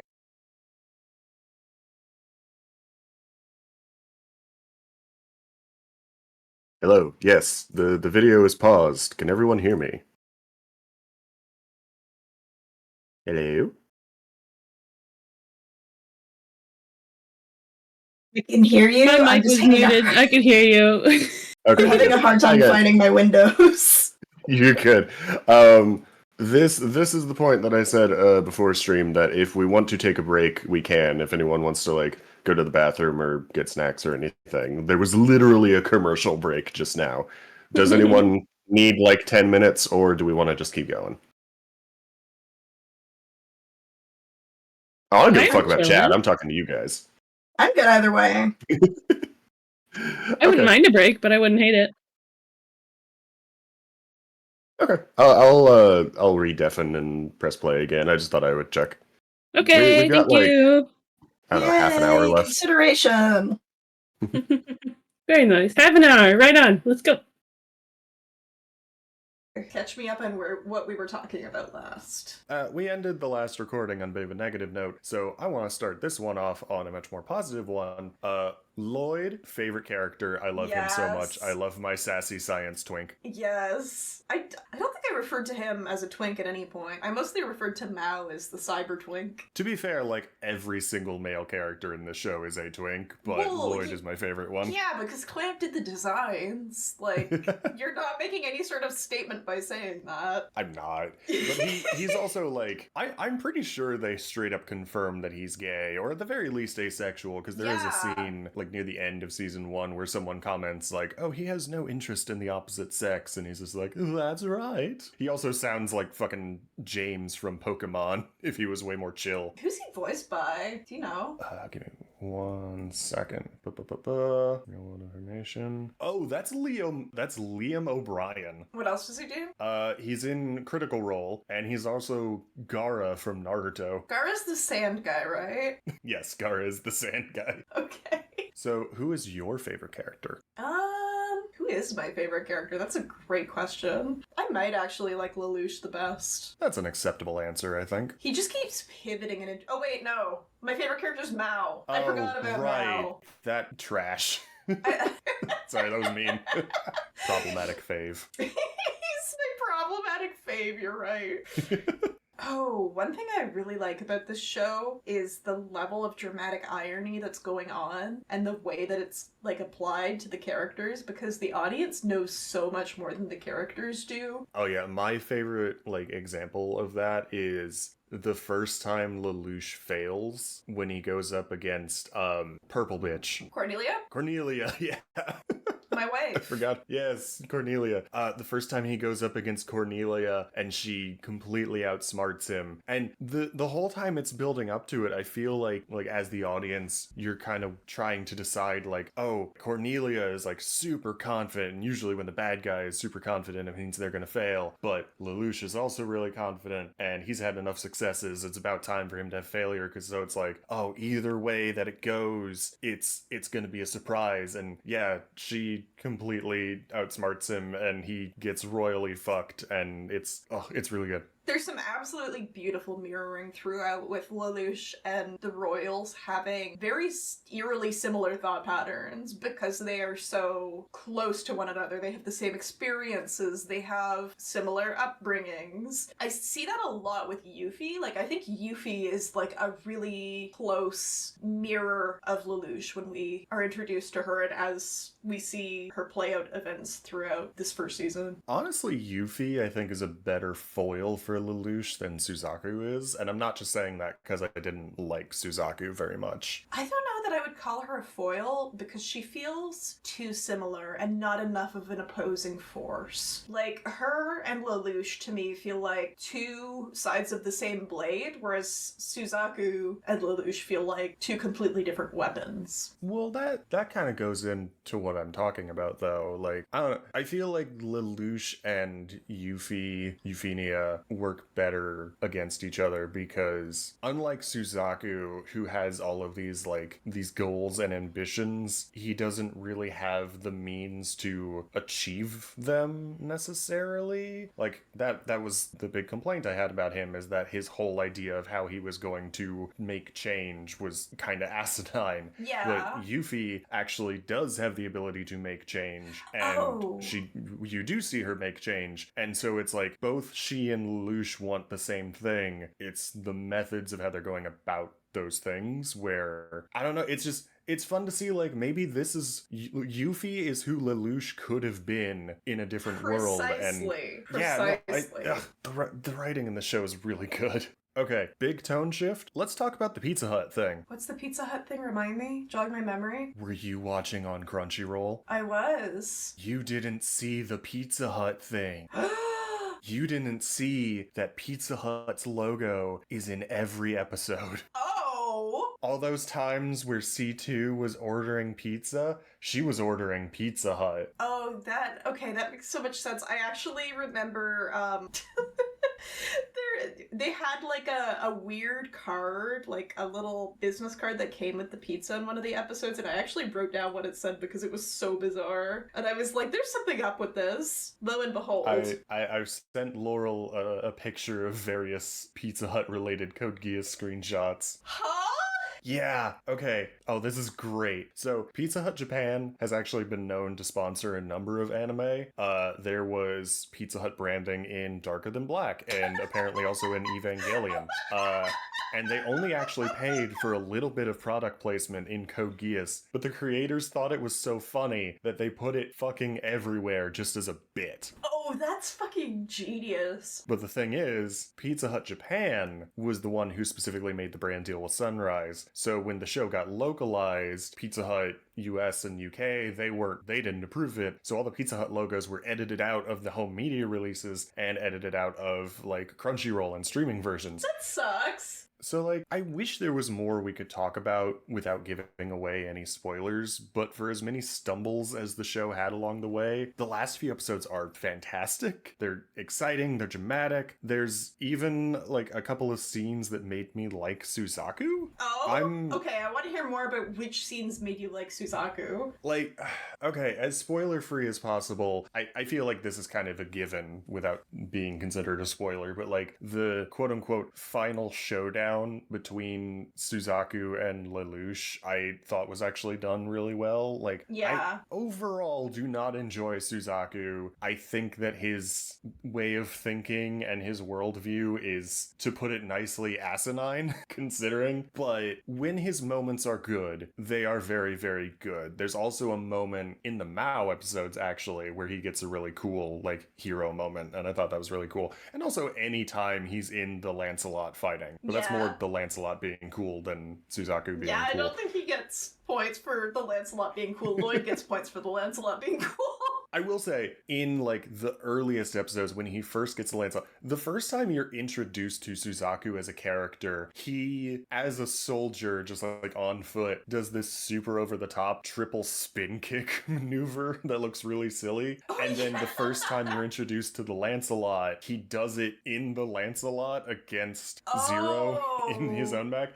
And it's just, I don't know why I like that part so much. It was just very fun. No, that is really interesting, because that could be hinting at his identity, which Lelouch maybe could have picked up on and didn't. Yeah. That's fascinating. The show, it has a lot of stumbles and a lot of points where I think it could have been a lot better. But overall, it's really well written and the characters are really compelling. And I'm so fucking upset that it ended on such a cock tease of a cliffhanger, because I'm so desperate to see what happens next. I know. Yeah.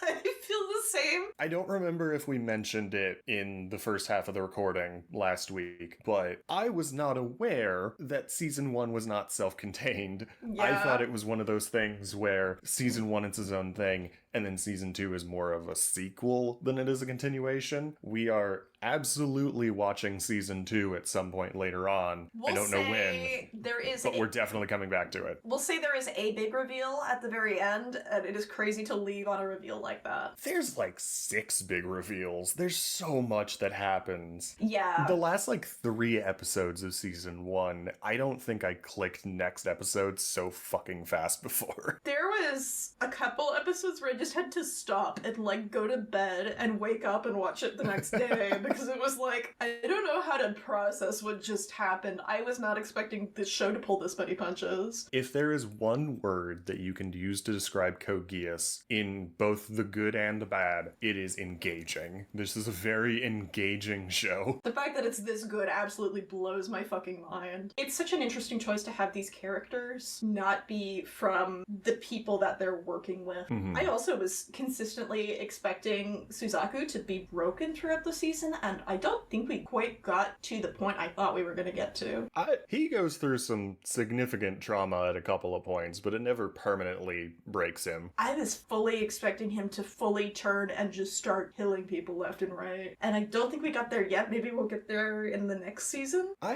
I don't really see that happening. If it did, I honestly think it would be a little too much of a break from character. I think, too, that the show also pivots in such a way that Lelouch starts becoming more evil earlier on than I expected as well. Like, they add some things into the mix. I had a lot that I was speculating on, but... This is an interesting thing for me, because, like, the show has such a heavy focus on, like, gray morality, and there are a lot of different interpretations of all the characters, but especially Lelouch and Suzaku and their actions and such. But from what I could see, a lot of the people talking about the show today are kind of just repeating the same takes that have been made since the show originally came out. And I wonder how differently the characters' actions and morals would have been perceived if it came out today with, like, our current political climate, kind of also harkening back to what I mentioned last week. I feel like this show needs a new wave of fans, and it needs a new wave of interpretations, because I think it could be very interesting. Hey,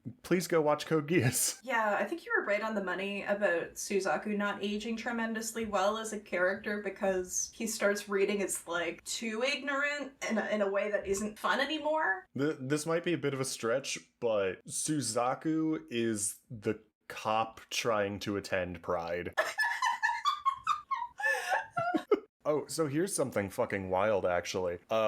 Grain of salt, because I couldn't find any actual sources for this information, but it was something I saw repeated on a couple of, like, informational sites and such. Apparently, a lot of the writers of this show, who do you think they consider is the most, quote, morally correct character in the show? I feel like they would be more willing to side with Lelouch. Fucking Cornelia. What? Again, couldn't find official sources. It's just very repeated things, so it may not be true. But apparently, a lot of the writers of the show think that Cornelia is the most morally just character. I don't know enough about Cornelia to say. I mean, I think maybe it'll come up in the second season. It's very weird. And the fact that I couldn't find any official source for it does make me wary of the realism of it. Yeah, even in that case, why wouldn't you say Suzaku? Why would you say Cornelia? Like, what about Cornelia? It's so weird. I don't think there's much value in that for the first season at the very least. I don't know whose character I would ideologically side with the most. I think this is one of those situations where everyone involved is taking too many shortcuts for me to ethically, like, support anyone in totality. I guess Yuffie, but that's an easy answer. I feel like I would probably side with Lelouch. Like, he definitely goes too far on a number of occasions, but if we're weighing the sins from the virtues, I do think that he's the one who has the most right outcome in mind, and the one who is most likely to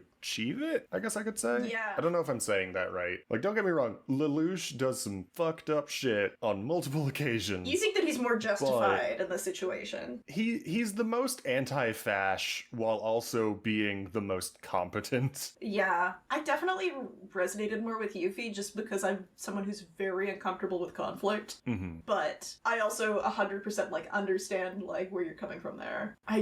There's another point of praise that I can give to Code Geass. Like, normally I find plot lines and moral conundrums that are like, oh, do the ends really justify the means? Like, that's such a fucking kindergartner's idea of a moral dilemma. I mean, I never mind it because it's always interesting to watch it play out and see how it's written. I could watch this type of story forever. I'm complaining about shows that are like, oh, should I really kill the Joker or won't that make me just as bad? No, kill the fucking Joker, you jackass. See, But that's the trolley problem I was talking about. yeah, but that's one of the versions where the trolley problem is dumb and is for kindergartners. Just kill the goddamn Joker. Code Geass, it does focus on that sort of moral conflict, but I think in a much more nuanced and adult way than something like that. For sure, and I think if you're gonna do that, you really need to lean into the concept of mercy and when is mercy deserved,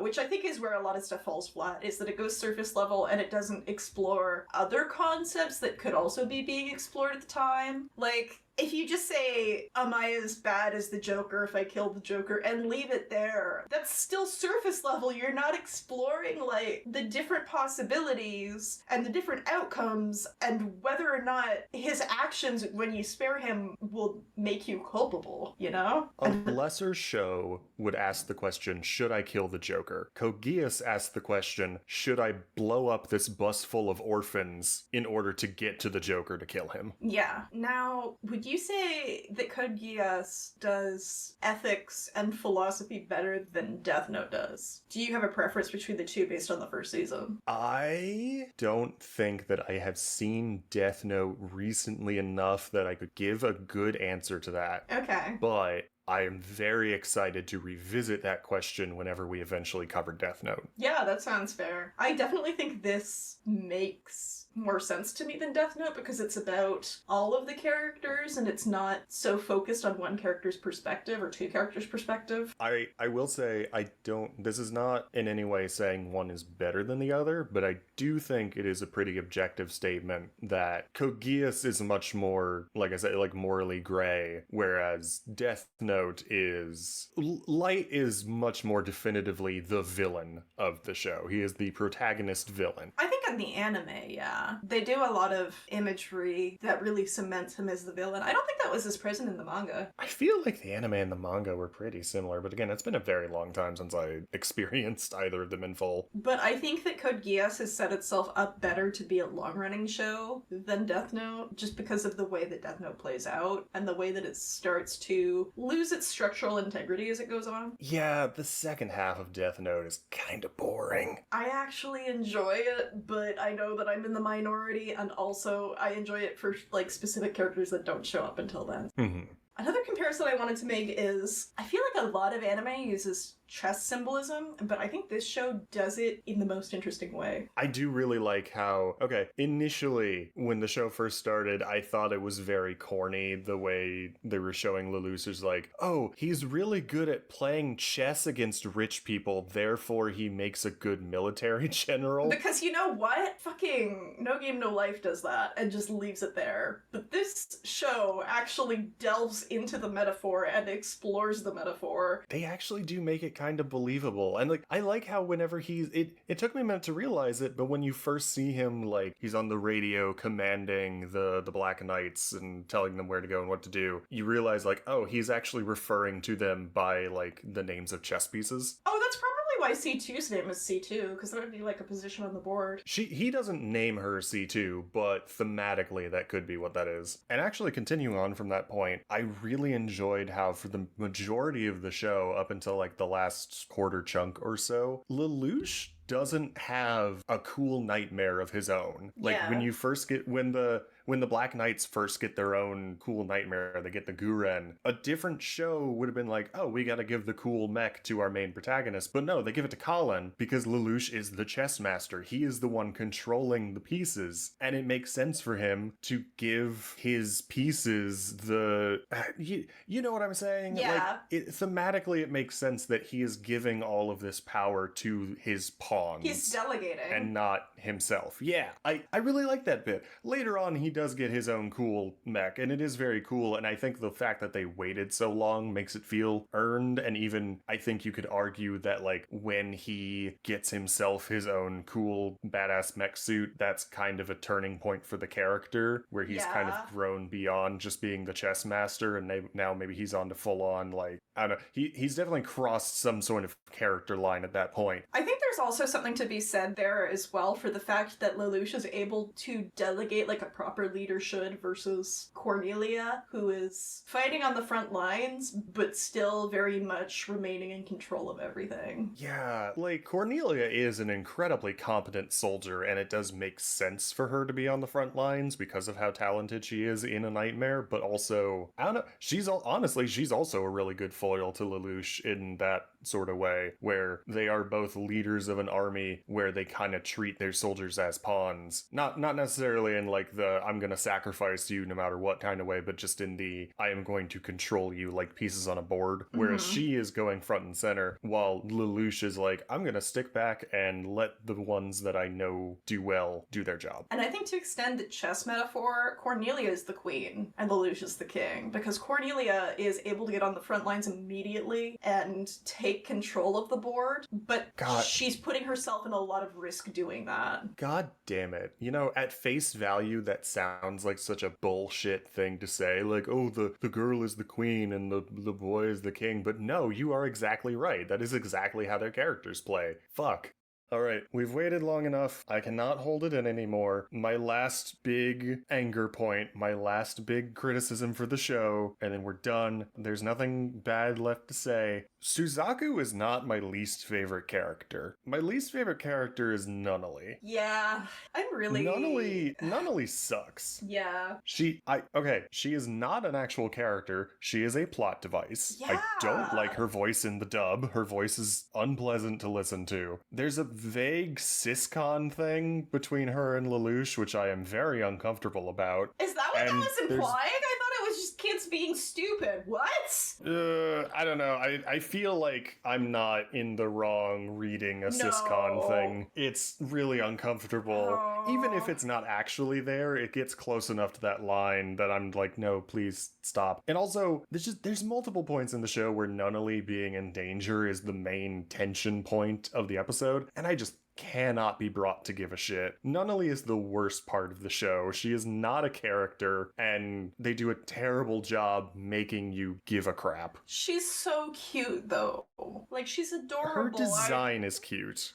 Some of the stuff she says is really cute, too. Like, her interacting with Yuffie when they're alone is so charming, which I think we see in, like, 2 scenes in this season. I will concede to that. It was just hard for me to enjoy it because of the terrible voice acting. Yeah, her voice acting is weird. She sounds like she's like an absolute mean person holding herself back the whole time. That's what it sounds like to me. She sounds like a 60-year-old woman trying to sound like a toddler. That too. Which is unfortunate because she's supposed to be like in middle school, so that doesn't even make sense. Nunnally's just kind of especially weird as an outlier. Like, her character isn't great, but she feels more acceptable to me as a damsel than a lot of other characters because we see very strong female characters side by side with her. And also because, like, she is a younger character, she is a disabled character, there would be some level of dependency on her brother for that. Like, I think they've set her up in a way that's interesting, but I want to see them do more with her, and I'm really hoping we see more of that in the second season. That's my problem. I want to see them do anything with her, because she's not a character. She does nothing of her own volition. She has no growth throughout the show whatsoever. She only exists to motivate Lelouch and to look moe for the camera. There's some scenes where we get some exposition through her. Like, we get some exposition through her talking to Lelouch alone, or we get some exposition of her talking to Yuffie alone. Not to say that's not a plot device, but I do think that that's an excuse in her favor for me. I feel like you could have written Nunnally out of the show entirely and just had Lelouch's motivation be revenge for his mom, and you really wouldn't have lost anything.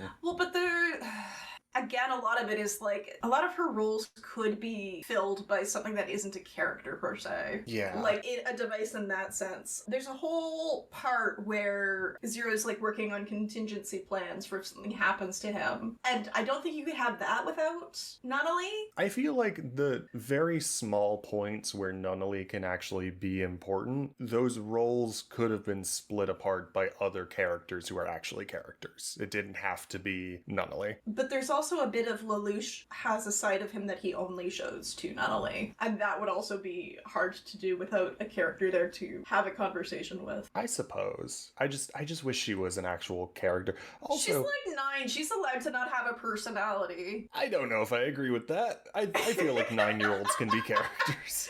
They can be. Also, I think it's very unfortunately noteworthy that the only disabled character is the one who is the least of a character. Yeah, that is valid and worth talking about as well. Really, the fact that she's used entirely as a plot device is making the fact that she's disabled feel a little gross. Is what's her name not also disabled?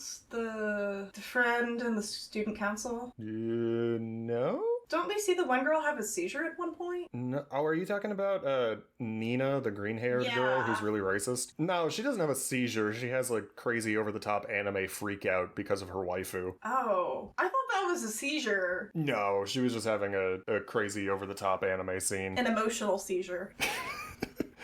Oh. Okay, time for retro views. Or, more specifically in this case, retro view, because there was only one that I really wanted to touch on. Okay, who's it by? Is it by that motherfucker Mike? It's not Mike Toole. Actually, we have seen this guy before on the segment. This is from Anime News Network's Carl Kimlinger. Which review did we read by this person? I believe he was actually in the Chobits one, which you weren't a part of, but I'm pretty sure that's where I've read him before. Okay, I did listen to Chobits episode. I'm excited that we already have a recurring character on the podcast. Yay! So this is from Carl Kimlinger of Anime News Network. It is from 2008, and this is specifically reviewing the first 2 DVDs. From the first episode, when Taniguchi takes his tale of political strife and drives it straight into the kind of hammy, blood-soaked territory that would have been handled by Vincent Price were it a micro-budget live-action film series from the 70s, it's obvious that a masterpiece is out of the question. Lelouch is a bastard, full of hubris. Superior characterization is supplanted by a slew of characters as thin as their whipcord designs. Tense mecha battles alternate with stretches of goony humor, I'm not sure what that meant back then, but I don't think it means the same thing now, that blend into the series' tales of terrorism and compromised morality like hippies at a skinhead convention. And occasionally, the series wanders off onto single-episode tangents that might as well have a character-building sign stapled to their foreheads. Hardly the stuff of masterpieces, but no one ever said that a series has to be a masterpiece to be good. Code Geass is fast-paced, shamefully enjoyable, and not nearly as stupid as it first appears. Oh, come on! C2, Kalin, and Princess Euphemia comprise the core of a female cast in which strength, in quotes, refers as much to iron wills and ambition as to butt-kicking skills and hair-trigger tempers, and Taniguchi is smart enough to recognize, and capitalize on, the Achilles heel of all real-life schemers. People don't always act the way you predict. This is definitely one of the more negative reviews that I could find. I feel like this is one of those cases where I definitely understand the viewpoints, even if I don't necessarily agree with them. I think it's wrong, because I think that this show does pacing in a really well way. That's not right. I think this show does pacing very well, because you always see the, character building episodes to cleanse your palate and reset your calibration for the next big plot twist. I don't know if you noticed this, but I actually, was watching episode per episode and being like, okay, this one is a lighthearted episode. This is setting up character exposition for the next big twist. Oh yeah, of course. My thing about those little side episodes, like the one where they chase the cat around the school because it stole Zero's helmet, or planning the school festival, all that, I completely understand why people wouldn't like those episodes, and that is one of the biggest points of the show where someone was like, oh, this part is bad. I wouldn't be hard-pressed to disagree with them, but I personally really like them because I think they make a great juxtaposition for Lelouch's other half. You could totally just focus on the fun, terrorism and the battles and the political intrigue and whatnot, but then if you just did all that, I guarantee you there would be criticisms of people going oh, it's weird that he's doing all this when he's a high schooler and we're not seeing him trying to juggle classes along with his terrorism work. But we do get to see that here. We get to see what the other half of his life is like, and I I actually think it's very interesting seeing him act like a normal fucking high schooler for like a whole episode, and then you have that in the back of your brain while he's committing war crimes. Yeah. And I think it makes a much more interesting character. That, for sure. And I think what's interesting, too, is you see the two lives bleed into each other. And that is consistent throughout as well, because you see that his decisions he makes while doing terrorism impact his friends and their lives. Yeah. But you also see him trying to... Like, there's one scene in one of the episodes where Shirley is flirting with him, and he's trying to figure out what she's trying to get from him, like it's a negotiation tactic, and just not understanding. And I love that. I really like the school life episodes. I think they're fun. But again, I can see why other people would think they're a waste of time. I really don't think they're a waste of time because I think they last exactly as long as they need to. And as you start going through the show, those episodes get more and more broken up by the terrorism and the plot shit that's happening. And you start to see episodes where they start out like that, and then the episode is completely hijacked by some figure. Those episodes also do a much better job of making you care at least a little bit about like the other members of the student council and his classmates.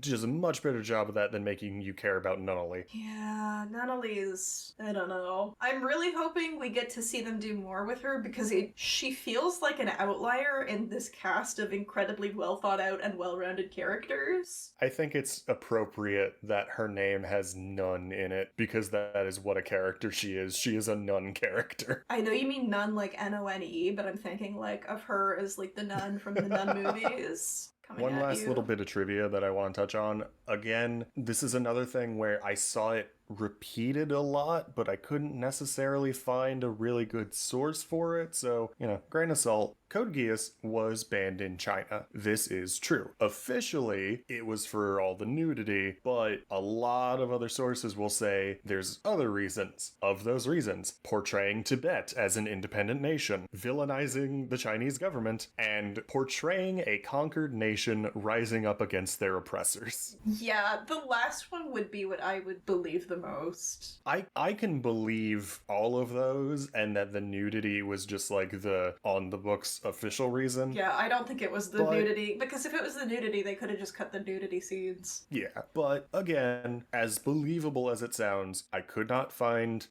real ass sources, and I don't want to be perpetuating things if they're not true, so big grain of salt. It gets especially murky when you're looking at stuff that was likely said in another language, and you're looking at like fan translators reporting on like articles they read. Like, it gets so messy. I know I've seen that with like J-pop stuff too. Now, once again, can't really bother asking like, oh, would you recommend this to someone today? Because obviously, we both thought that it was really good despite some flaws. Please go watch Code Geass. However, I have a different question to ask you. Okay. As I was researching the show, I saw Code Geass pop up on a surprising number of those lists that are like, here are the anime to recommend for first-time non-anime fans, where everyone's like, oh, if you've never seen anime before, watch Fullmetal Alchemist, watch Death Note, stuff like that. Yeah. I was kind of surprised how often I saw Code Geass pop up on that. Would you give Code Geass to someone as their first anime? Again, this is assuming that we're not tailoring our choices to the individual people asking. I guess you could a little bit, but it's just a generalized question. I feel like a lot of those lists are targeted at young teenagers, and I don't know how interesting this would be to someone without the historical context. Like, if you just want to watch a bunch of cool fights and shit, and like you're young and are growing up in a Western country and you're not super into like, I don't know, RTS games and history and whatnot, I don't know that this would hold your attention. And I don't know that it would have a good influence on the person you are when you're 14. I wouldn't recommend this to 14-year-olds. That's very funny considering I think that's who Code Geass was most popular with at the time. It was.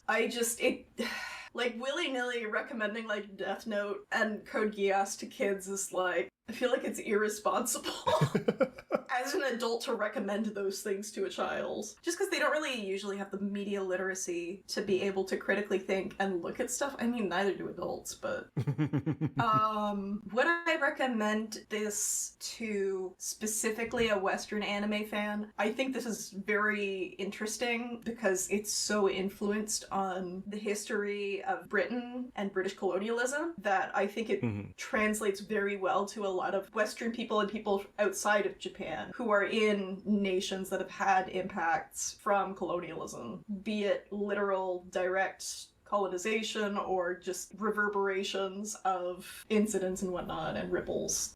So I think that makes it really interesting, but also it is kind of juvenile at times. I think it really depends on the person. I think this is also a good show for like presenting to people to get them used to anime bullshit. If that makes sense.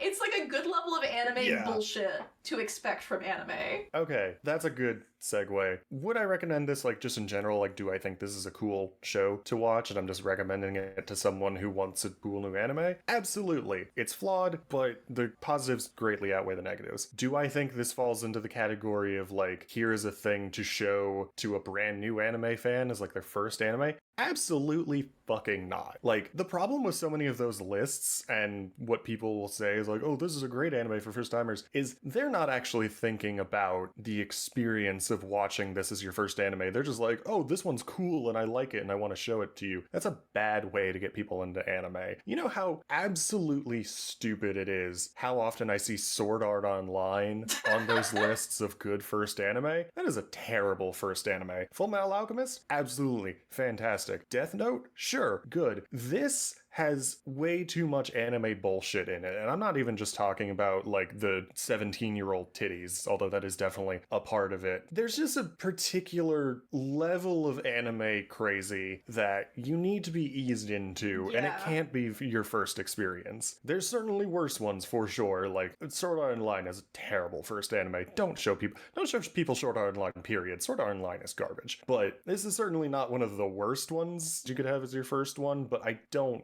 think that you should be giving this to people right off the bat. And I think, like, for stuff like Death Note, people recommend Death Note because it's something that's more reliant on the dialogue, and the dub is really good, so, like, I see why people recommend Death Note. I don't know why you'd fucking recommend Gios. Death Note, I think, is the best one that you could get, like, a live-action shot-for-shot remake put onto HBO Max, and it wouldn't feel too out of place. Yeah, this, I don't know. Code Geass is not a good first anime. Code Geass is a good third anime. Yeah, what would you recommend as, like, the, like, 5 anime you would recommend to people? I feel like that's an entire separate episode that we could do. That is an entire separate episode, but off the top of your head before we do research. Like, what is your hair trigger first anime you'd recommend? I don't feel like I have a lot of interest. Okay, yes, Full Metal Alchemist Brotherhood. I know it's a boring answer, but it's also the correct answer. Death Note, sure.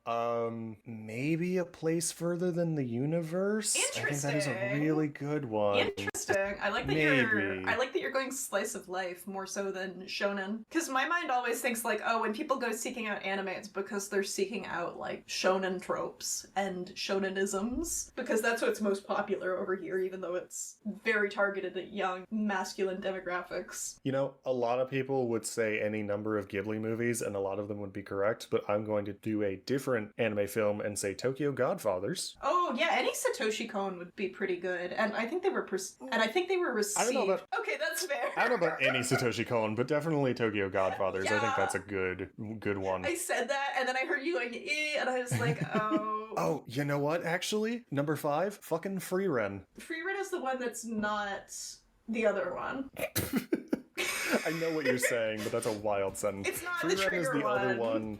Free Run is not Delicious in Dungeon. For what it's worth, I did rate this anime 10 out of 10. Just because I feel like it's so good that I'm willing to look past a lot of the issues. Because it's really ambitious as a narrative. I don't usually go for, like, number rating things.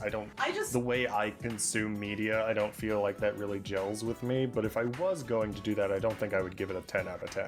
That's fair. Its ambition really sells it for me. And the way that it does storytelling is really engaging to me. It's just very well written. Again, I said it earlier, but I think engaging is the best word to describe this show. So yeah, that was Code Geass, Lelouch of the Rebellion. If you stuck with us this far and you liked what you heard, then hey, we're on social media. We're on Blue Sky at Weebeers. We have an email if you want to get a hold of us with questions, suggestions, feedback, anything like that. It is theweebeers@gmail.com. Or if we make a mistake. That's I feel fine. like that falls into feedback. I guess that is feedback. Thank you for listening, everyone. We will see you 2 weeks from now. Bye-bye. Bye.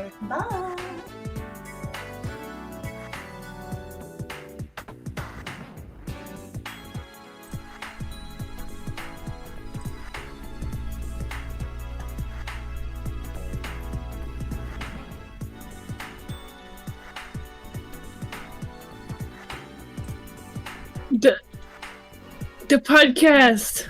The podcast. The podcast. The podcast is podcast real. of all time. It's real. Let's go. What? Let's go. DLC media Oh, player. DLC cameo. Code. There we go. Hi guys. Code. It's incredible how much was cut out of that. Wow. Look, a We were there lot for had to be cut out. hours. I guess I gotta watch Code Geass now. Between, because we had to record on 2 separate days. Altogether, I think there was like 7 hours of audio. That's There crazy. was like a whole part where like I went through the entire breakdown of the history that I extrapolated from background dialogue that you could only hear like in the background while other characters were talking in the classroom. Oh, 7. Hi This is like Beanie cutting my 20 minutes of talking about mushrooms from the first episode all over again. Oh, the mushrooms. Mushroom. People saying that it's with intricate detail they don't even know. Green, to clarify, I want to watch Dungeon Meshi. The reason why I haven't gotten around to it yet is because especially now, I only really have the time for like 1 or 2 new anime a year, and last year it was Dan Da Dan, and it was a choice between Free Ren or Dungeon Meshi, and I picked Free Ren. Which is I want to also watch Dungeon Meshi very at some fair. point, but I mean, Let's watch Dungeon Meshi together because I love it very much. Dungeon Mesh. I read all of the manga. Oh my god, you guys, I have a Smasher Pass for Dungeon Meshi.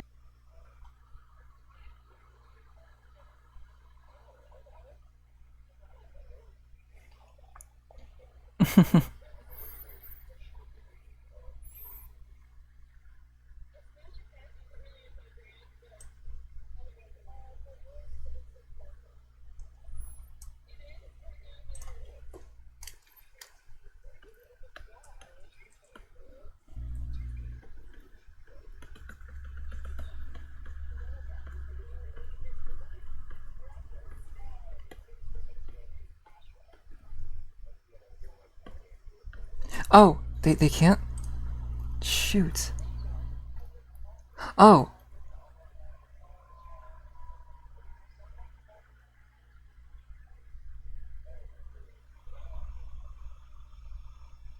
Oh, you don't hear them?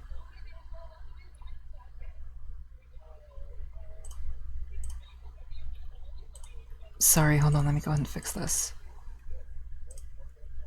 Oh, But please, people in chat, go click this and watch it on your own again if you want. And even if you don't want to watch it again, just give us a sub over there and give the video a like and just get our numbers up. We want them numbers big. Numbers go I was gonna say- brr. I was gonna say, because like you guys should totally just like watch and you cut Well, you out cut on out that. there. You're cutting out a lot there. oh, Huh? am I good now? Yes. Okay. What you guys should do is when you go to sleep tonight, just put on the video and put on loop. Like on You could do Loop. that. Do that. Yeah, on loop. It'll count as viewership. You'd be surprised love at how that many idea, times I've actually. done that. Damsel has 2 huge news things to share. What are your news Ooh. things? what are your news things, Damsel? Pointing. While Damsel types those things out, hope they're good news what did you guys things. think of the episode? It was I so think good. It was fine. Fantastic. I see why you wanted me here. I put out Because you love Listen, women. There's motherfucker. Cornelia. I put out an open invitation, and you are one of the people that responded. I did not go to you specifically. I know, I'm just poking fun. Hi, Sally. You can do this joke when we cover Basquash. You know what? Fair enough. I'll definitely do this joke when we recover that.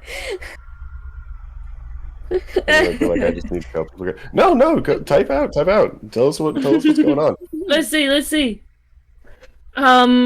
So I do want to watch Code Geass now, partially because maybe it would help me understand the show a little better, cause like the things that you were talking about, you know, because you're like, Oh. oh, there's this character, I like this character, or I don't like this character, the things that they did or the things that they said, and it seems like there's so much spoilers involved.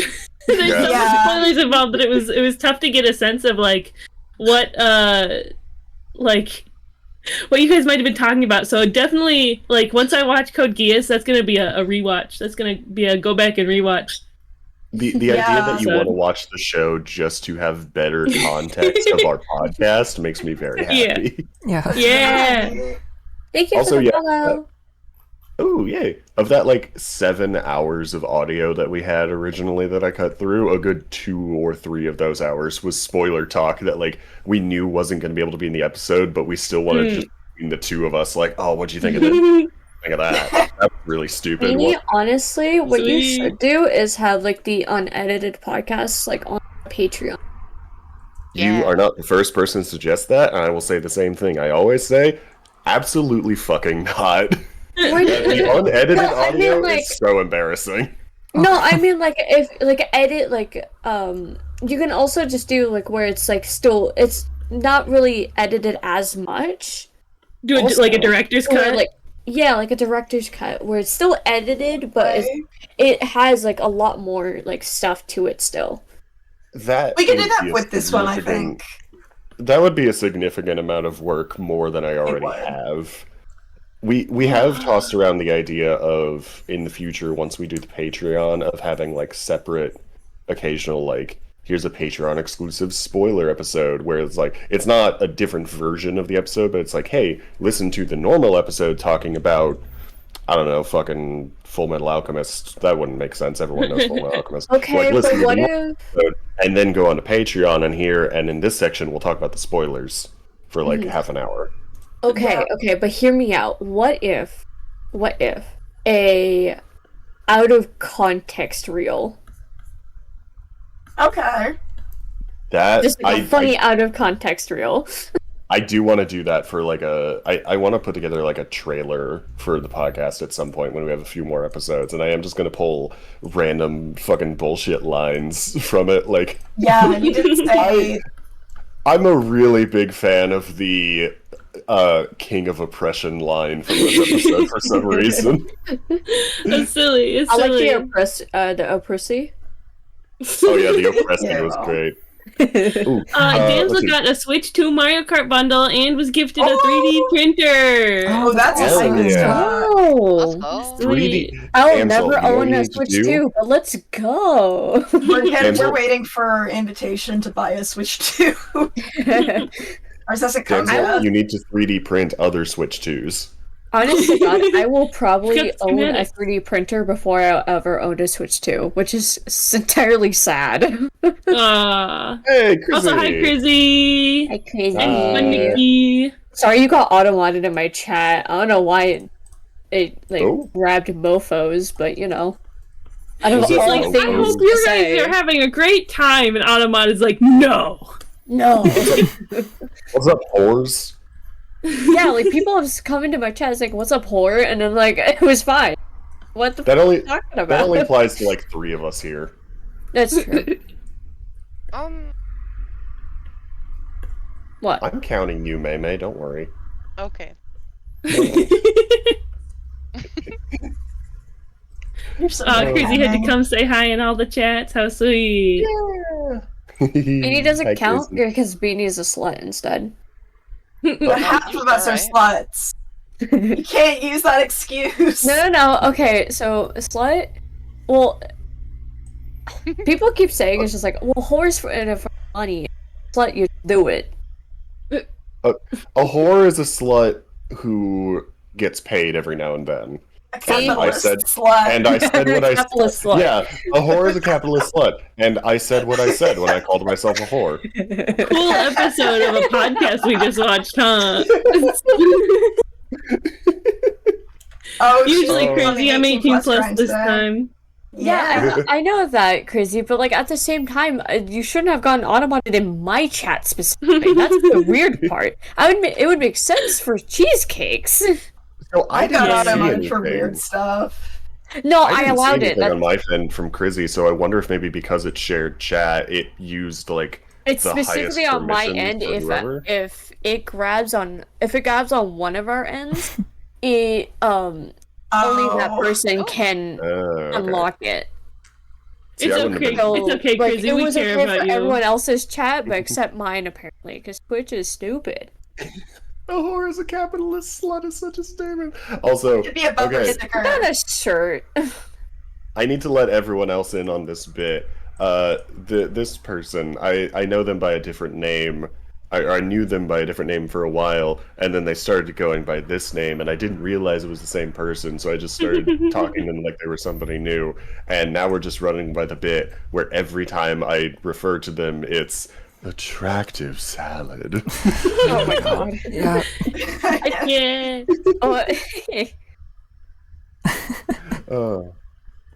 Oh, That's and cute. Tien, you gotta draw those robots. You gotta draw them robots. I absolutely do.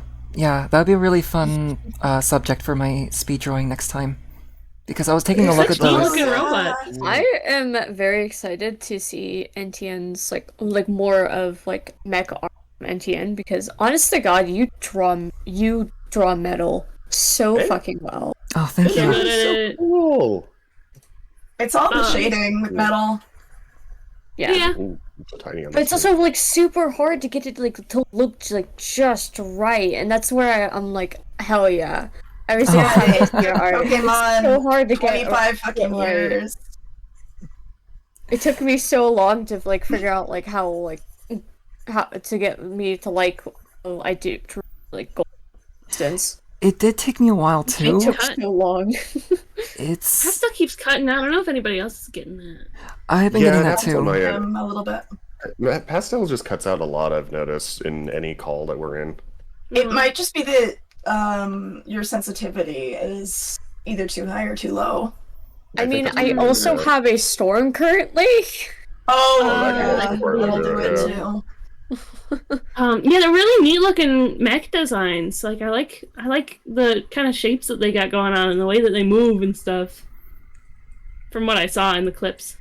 I love the way they skate around. It's so cool. Yeah. is really cool. It's so Shadow the Hedgehog. Kind of is, yeah. I gotta turn my. Do I have an? Oh, we option love to- Shadow the yeah, I Hedgehog around here. I'm just saying. Doesn't. If you don't like Shadow the Hedgehog, what the fuck is wrong with you? You love Yeah, imagine being like Shadow the Hedgehog. Like I like Sonic, but Shadow the Hedgehog, you know, he's kind of eh. What do you mean? I How- feel like Alright, I really can't have this conversation. I'm gonna shake you like Raka. How dare you kiss my boy? What do you I have know so against many people Keanu like Reeves? that. I feel like it's very voiced him. important. I feel like it's very important that as a little not cap on the stream, but cap on the podcast at least. For those who have not seen it, we should show off the opening to Code Geass. Oh yeah. Oh, yeah. I have re-upped Okay. the screen share for anyone who isn't in it right now. Oh, Yeah, yeah, let me- Let me go ahead and Yeah. set up here real quick. I had just No, closed that's it. Oh, sorry. I can't believe I didn't you. think about that. My bad. Where All is it? good. Where is it? Here we go. Guys, check out Green Bean Supreme's browser. Let me know when you check get that it. They've is got Google 1 second, Messages chat. and Google Drive. Okay, pop out. Got Let's see if this- Is that the Transformers wiki? There it is. Right up. Got Pokey Feet. Participants. That's TFW 2005. That's the TFW. Right? Where is it? All right. Yeah, that's fair. Keep in mind the VOD's probably gonna get muted around this end. Yeah, that's fair. Oh, I'm not I gonna be have uploading my- this one on Fair YouTube. I have my audio channels. Well, I guess you guys have different things. No, but I have mine. like Oh, I'm yeah, saying it actually, you know as what? Good because it's thinking. going through Discord. I'm not gonna Oh, upload mine anyway because I had a lot of monumental fuck ups with my expression. Oh well. All right. Kira likes Sonic the or Shadow the Hedgehog. Well,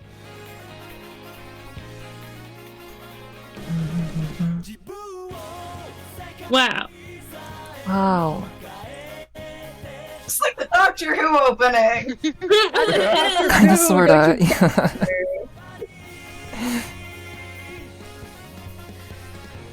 Bye, Crizzy. Bye, Grizzy. Oh, you know what? I have an idea. There we go.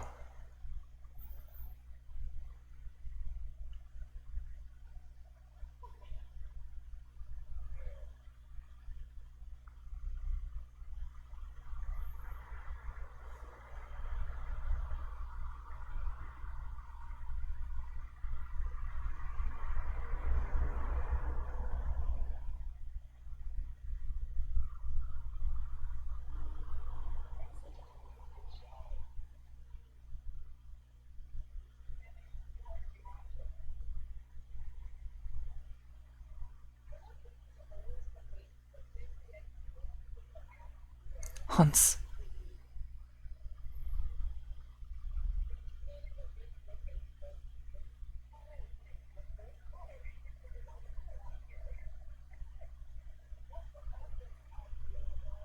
Like the character. What the fuck?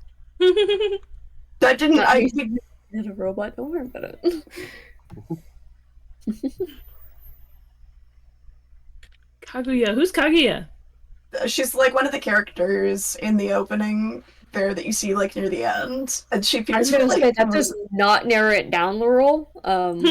she's the Japanese princess. Thank you. I assume she's going to be more important in season 2.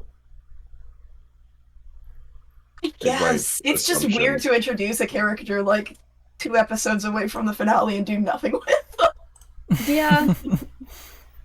But also like have her in the opening. So like every single Yeah. episode she's in the opening, but you And do that's- not see her. That's only the opening for the first 13 Like, episodes. Yeah, the first like half of the. Oh, and you I don't can see show her you- until like episode 23 or 24. I'd be Let me so show you fucking guys- annoyed. Let me show you guys the third opening, the one that sucks. So I have to open Oh, the I screen see. share again. Why do you close it? I didn't say close it. You fool. Because you You don't wiener. say anything that we're gonna watch more. You didn't say I shouldn't Switching close it. channels.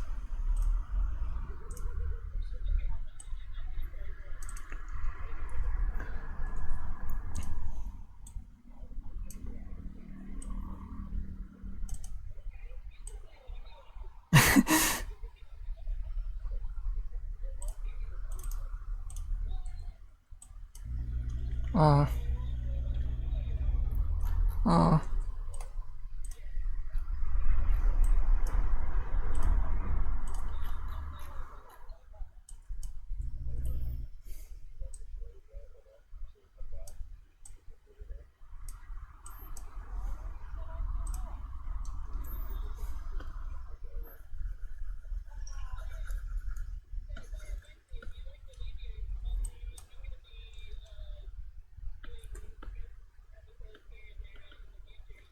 Yeah, nice.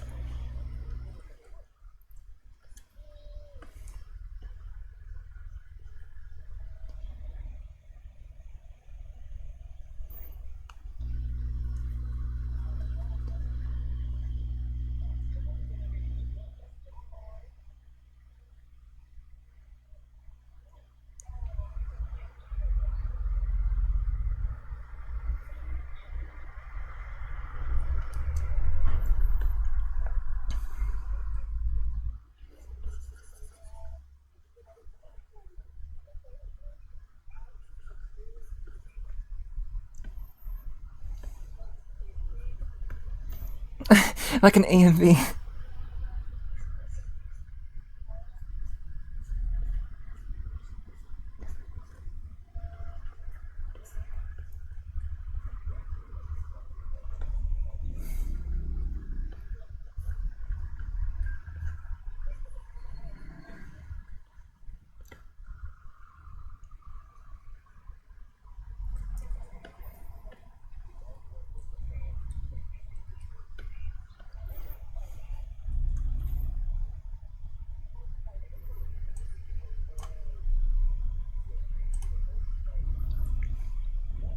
He is mad.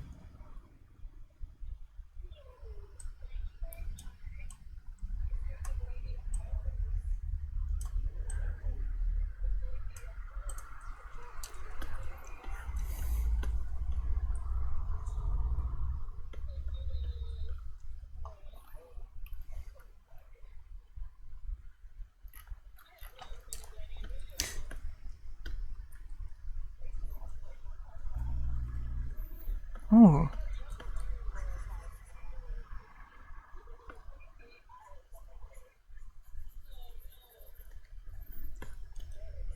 Did it pay off?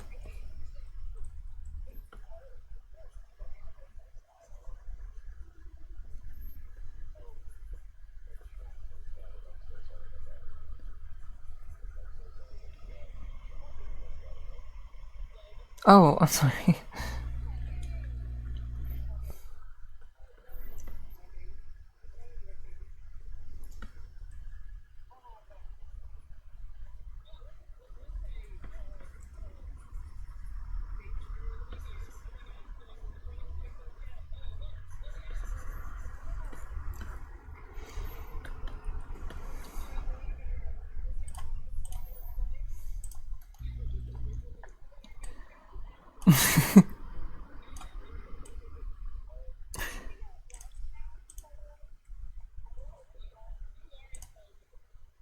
Yep.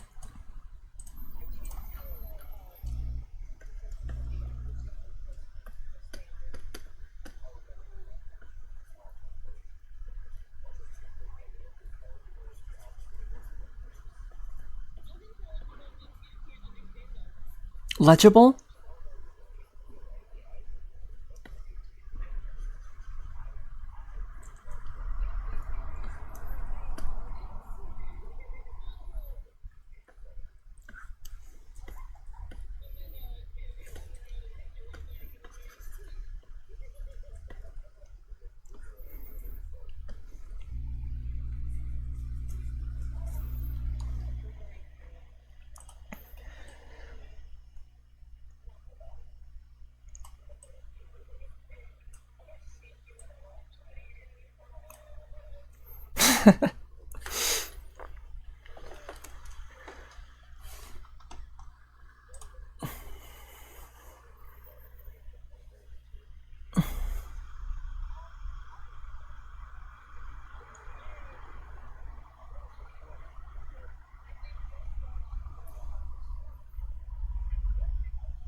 Oh boy.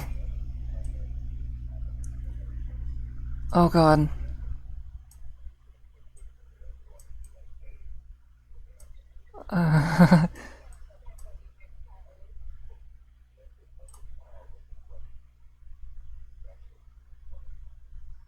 Apparently.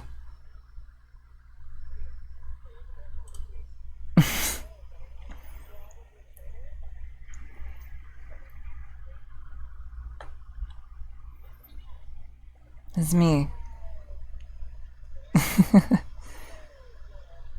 it's me.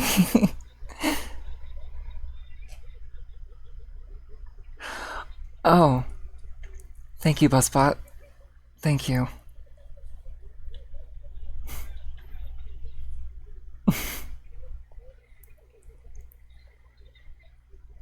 Oh my god.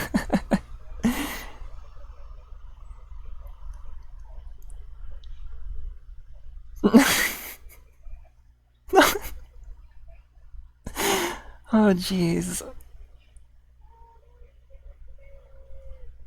This was from an art prompt. I have a machine that I run anytime people subscribe, and the machine gives me ideas for me to draw from like characters and what the character will do. And so this is what I ended up getting.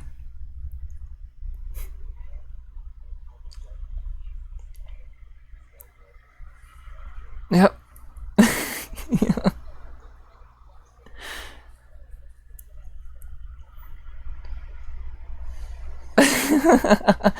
With many blessings.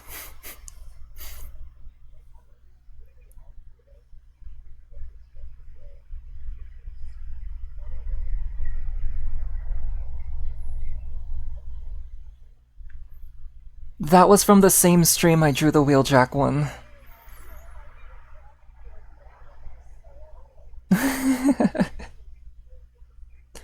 I did. It was the longest stream I've ever done. It was an 11.5 hours.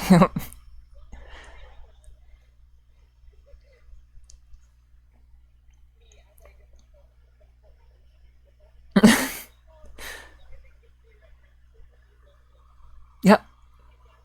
I'm glad you got the reference.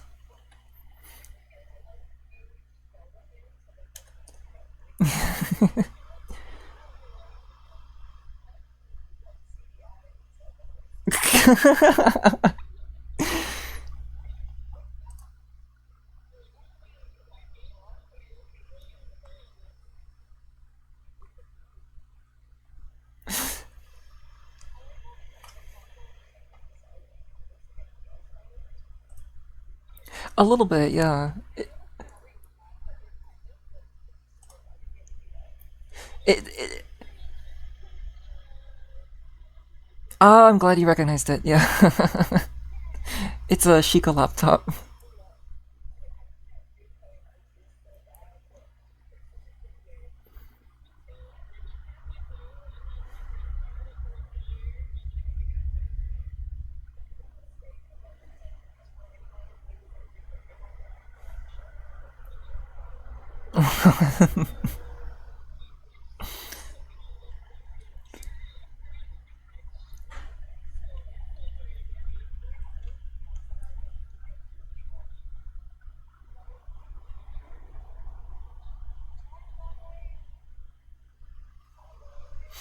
Hi, wife.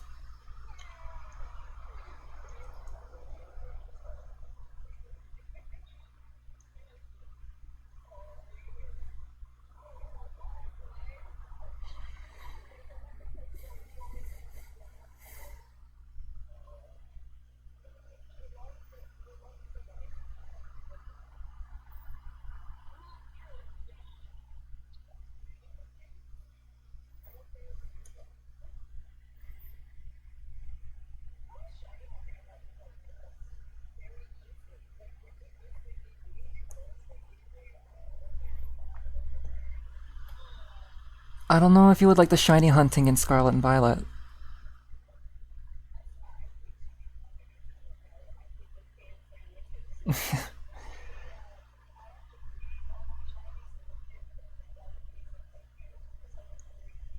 And a lot of the Pokemon shinies are hardly different from the original ones.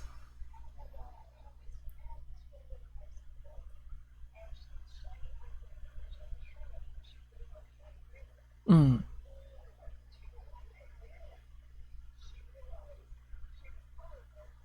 Oh. Oh my god.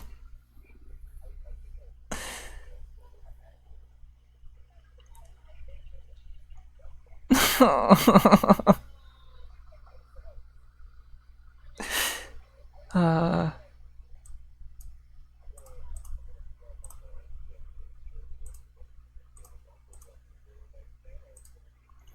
I just I just did one during the stream as well.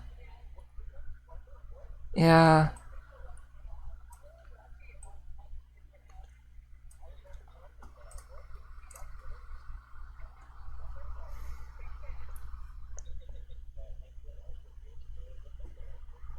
I did.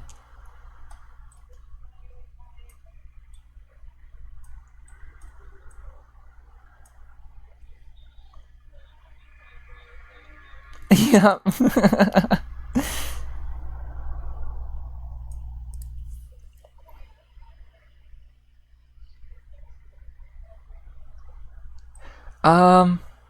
They're based off of the main mechs from Code Geass.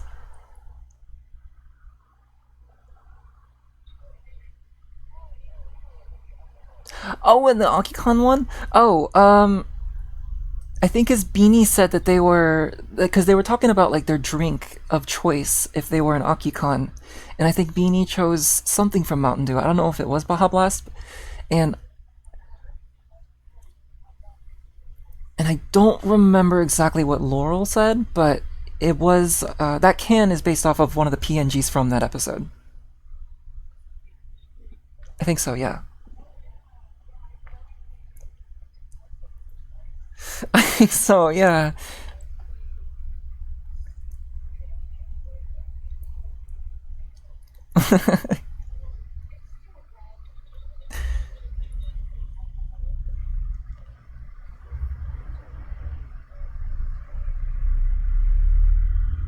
Mountain Dew.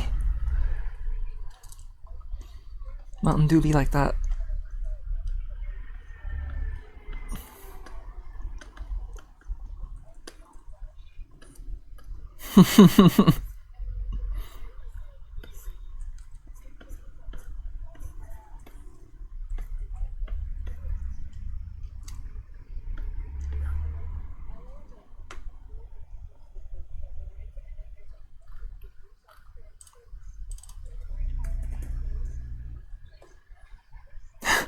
What?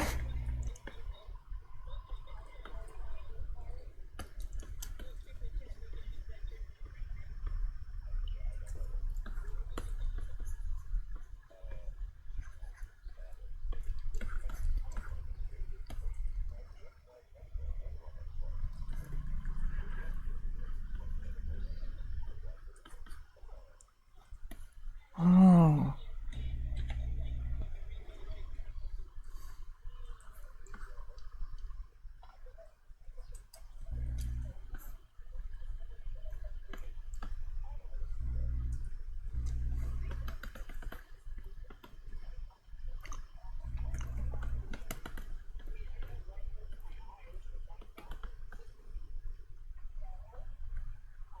Red makes my entire vision blue.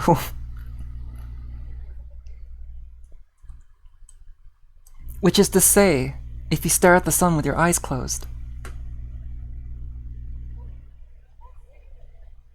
Yeah, that is cool.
Mm-hmm.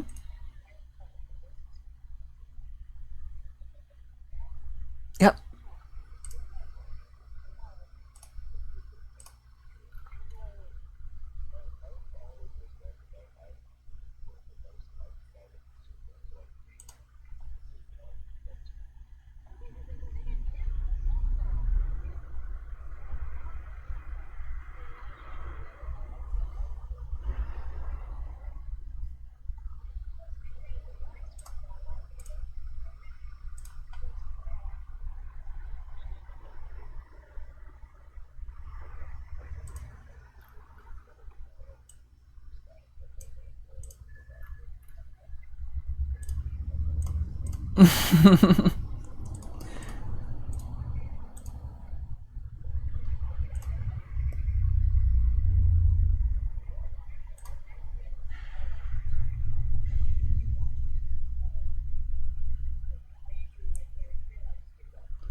Oh,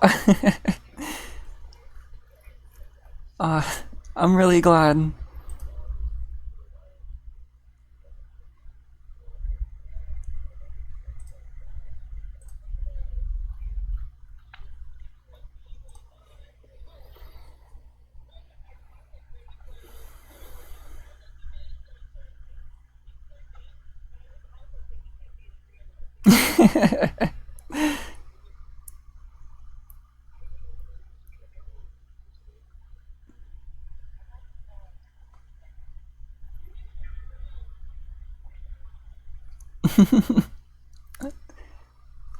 I'm glad everyone likes it.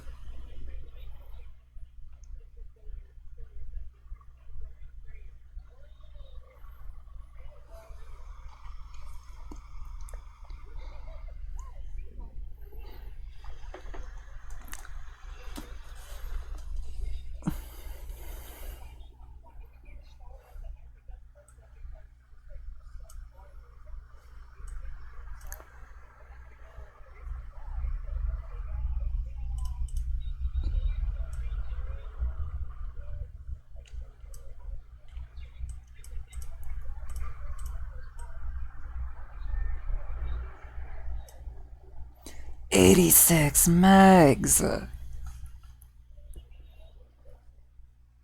He looks pretty good.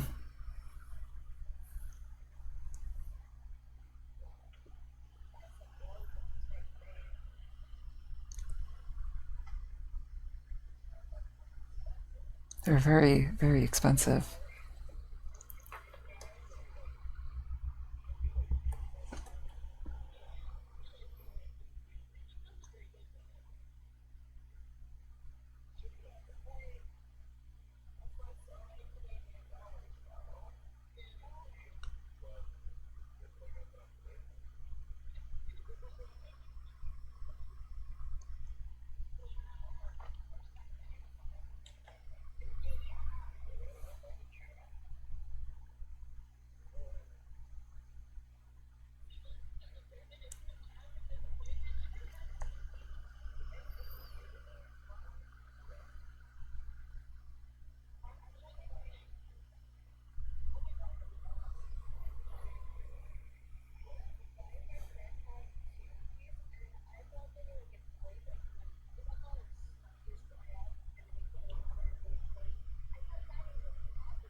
Huh.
Lava.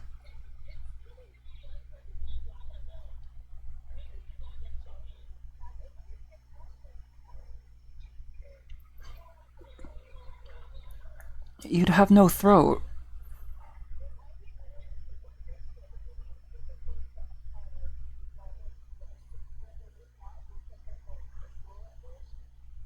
It does. Yeah, it does.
Oh god.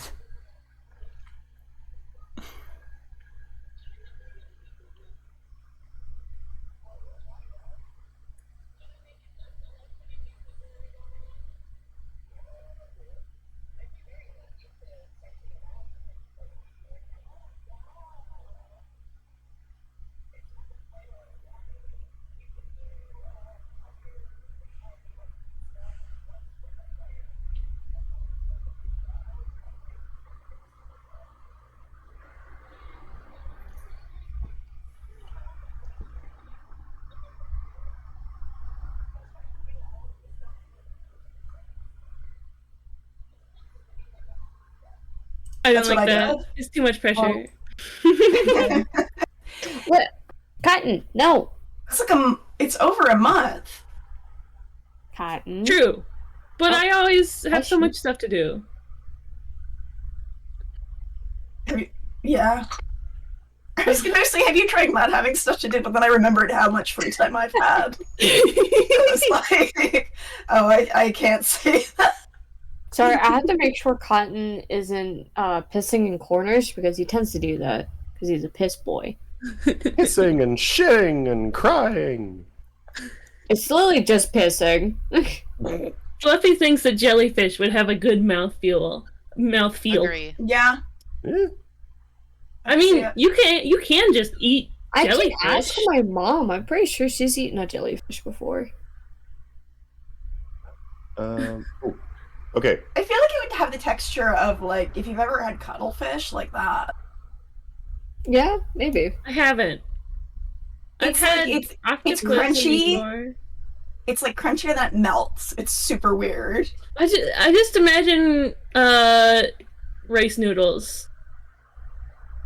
I don't feel like doing Like art. thin to that, so vermicelli. have one with gritty. Oh, well, there's an ad break. That's what I would imagine like jellyfish to have the texture of rice noodles. I I think can see that. like more viscosity. Hmm. You make me Rice want. noodles Okay, are I'll- pretty soft. I have Rice is not always soft. I have some information that will come as no surprise to anybody here. I'm kind of stupid. Oh. Okay, Why? explain. I forgot to buy cat food. Oh, and no. Oh no! We are Oh, out, no. and the Oh, stores are no. going to close soon. Laurel? So hmm How do you Well- turn a keyboard back on? Oh, I love you, wife. Edward turned it off. I don't know how to turn it back on, and I'm in PvP. I don't know. If you Google it, I literally can't do anything. Okay.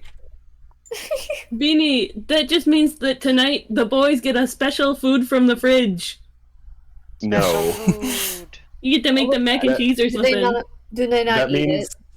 that means that we are ending stream and we are going to do a massive raid out to someone special. Okay. Do you know who it Who are we is? raiding to? I think Reminder got it. Okay. I know at least Cheesecake knows this person. I was thinking we could raid out to Rika. Rika! Rika. Rika's so stinking cute. Rika is adorable. I will put it in the it is Rika 35. I was debating and like, do we all want to raid into each other into one huge thing, or do we want to do like a bunch of separate ones? I think it'd be fun if we do like 6 raids in a row towards Rika. Yeah. Make Rika I just freak out. realized That'd be there's gonna 6 be raids in a row? Oh god, there's gonna be so many raider messages in chat. Because I have it set up where it automatically shows my raid message. Gotta mess Okay. up. Cheesecake, I appreciate the thought of that raid message. I don't remember what their thoughts are on self-promoting, and I would feel weird about it. So let's do regular. Let's do that. Okay. But should we do the same raid call anyway? I was able to fucking snooze them. No! Since we're gonna, we can wait until your ad break is done. That's fine. Since we're gonna be doing separate raids, we can do our separate raid calls if you guys want to. I want us to be probably like a whole thing Those who all are following together. me, get your raid emotes ready. Wee. Wee. Okay. A bunch of weebs are raiding in. I do like that one. That's cute. I do like that. I have my own raid idea. yet? Did we raid yet? Are we raiding now? Not yet. No, we're waiting. We're waiting until Pastel's ads are done. Oh, gotcha. I didn't have time to snooze them because Twitch hates me. Yeah. And it didn't show up on it. I'm just like, are you serious? Because I was gonna snooze it.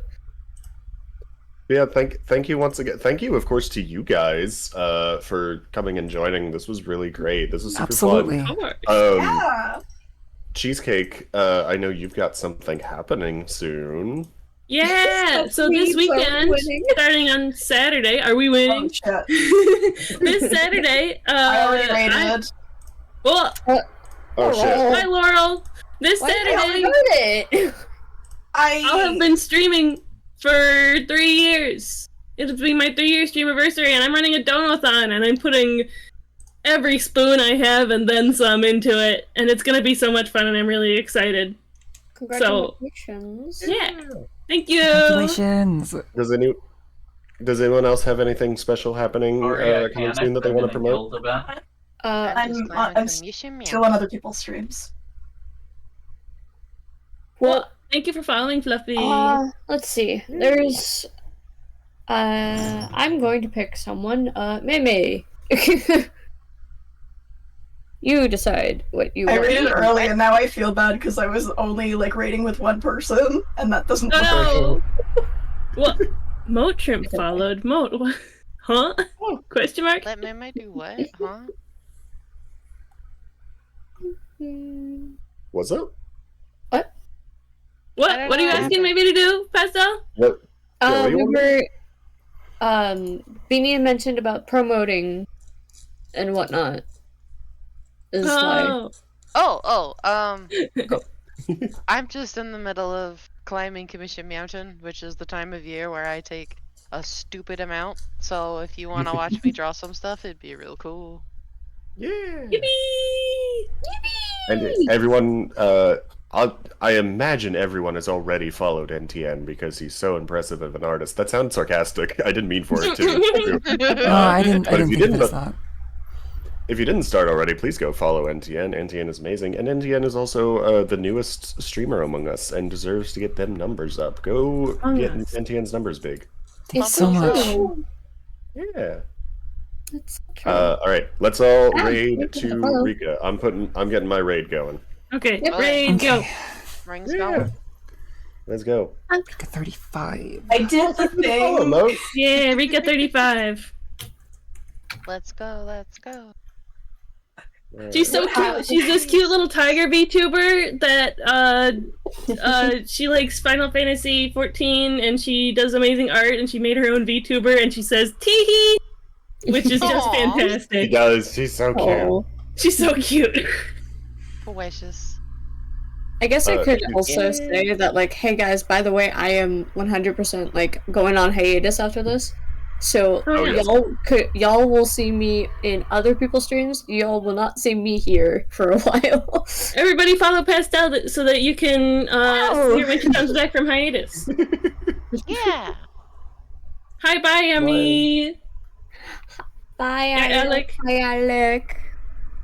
I'm gonna go ahead and hop out of the call so that way I can focus on saying hi to Rika when the raid goes. So bye, everyone. Deal. Goodbye, everyone. Bye. Okay, I'm also gonna leave. Bye bye. Yeah. Mwah. Have a good night, everyone. Good night, Etienne. Good night, Cheesecake.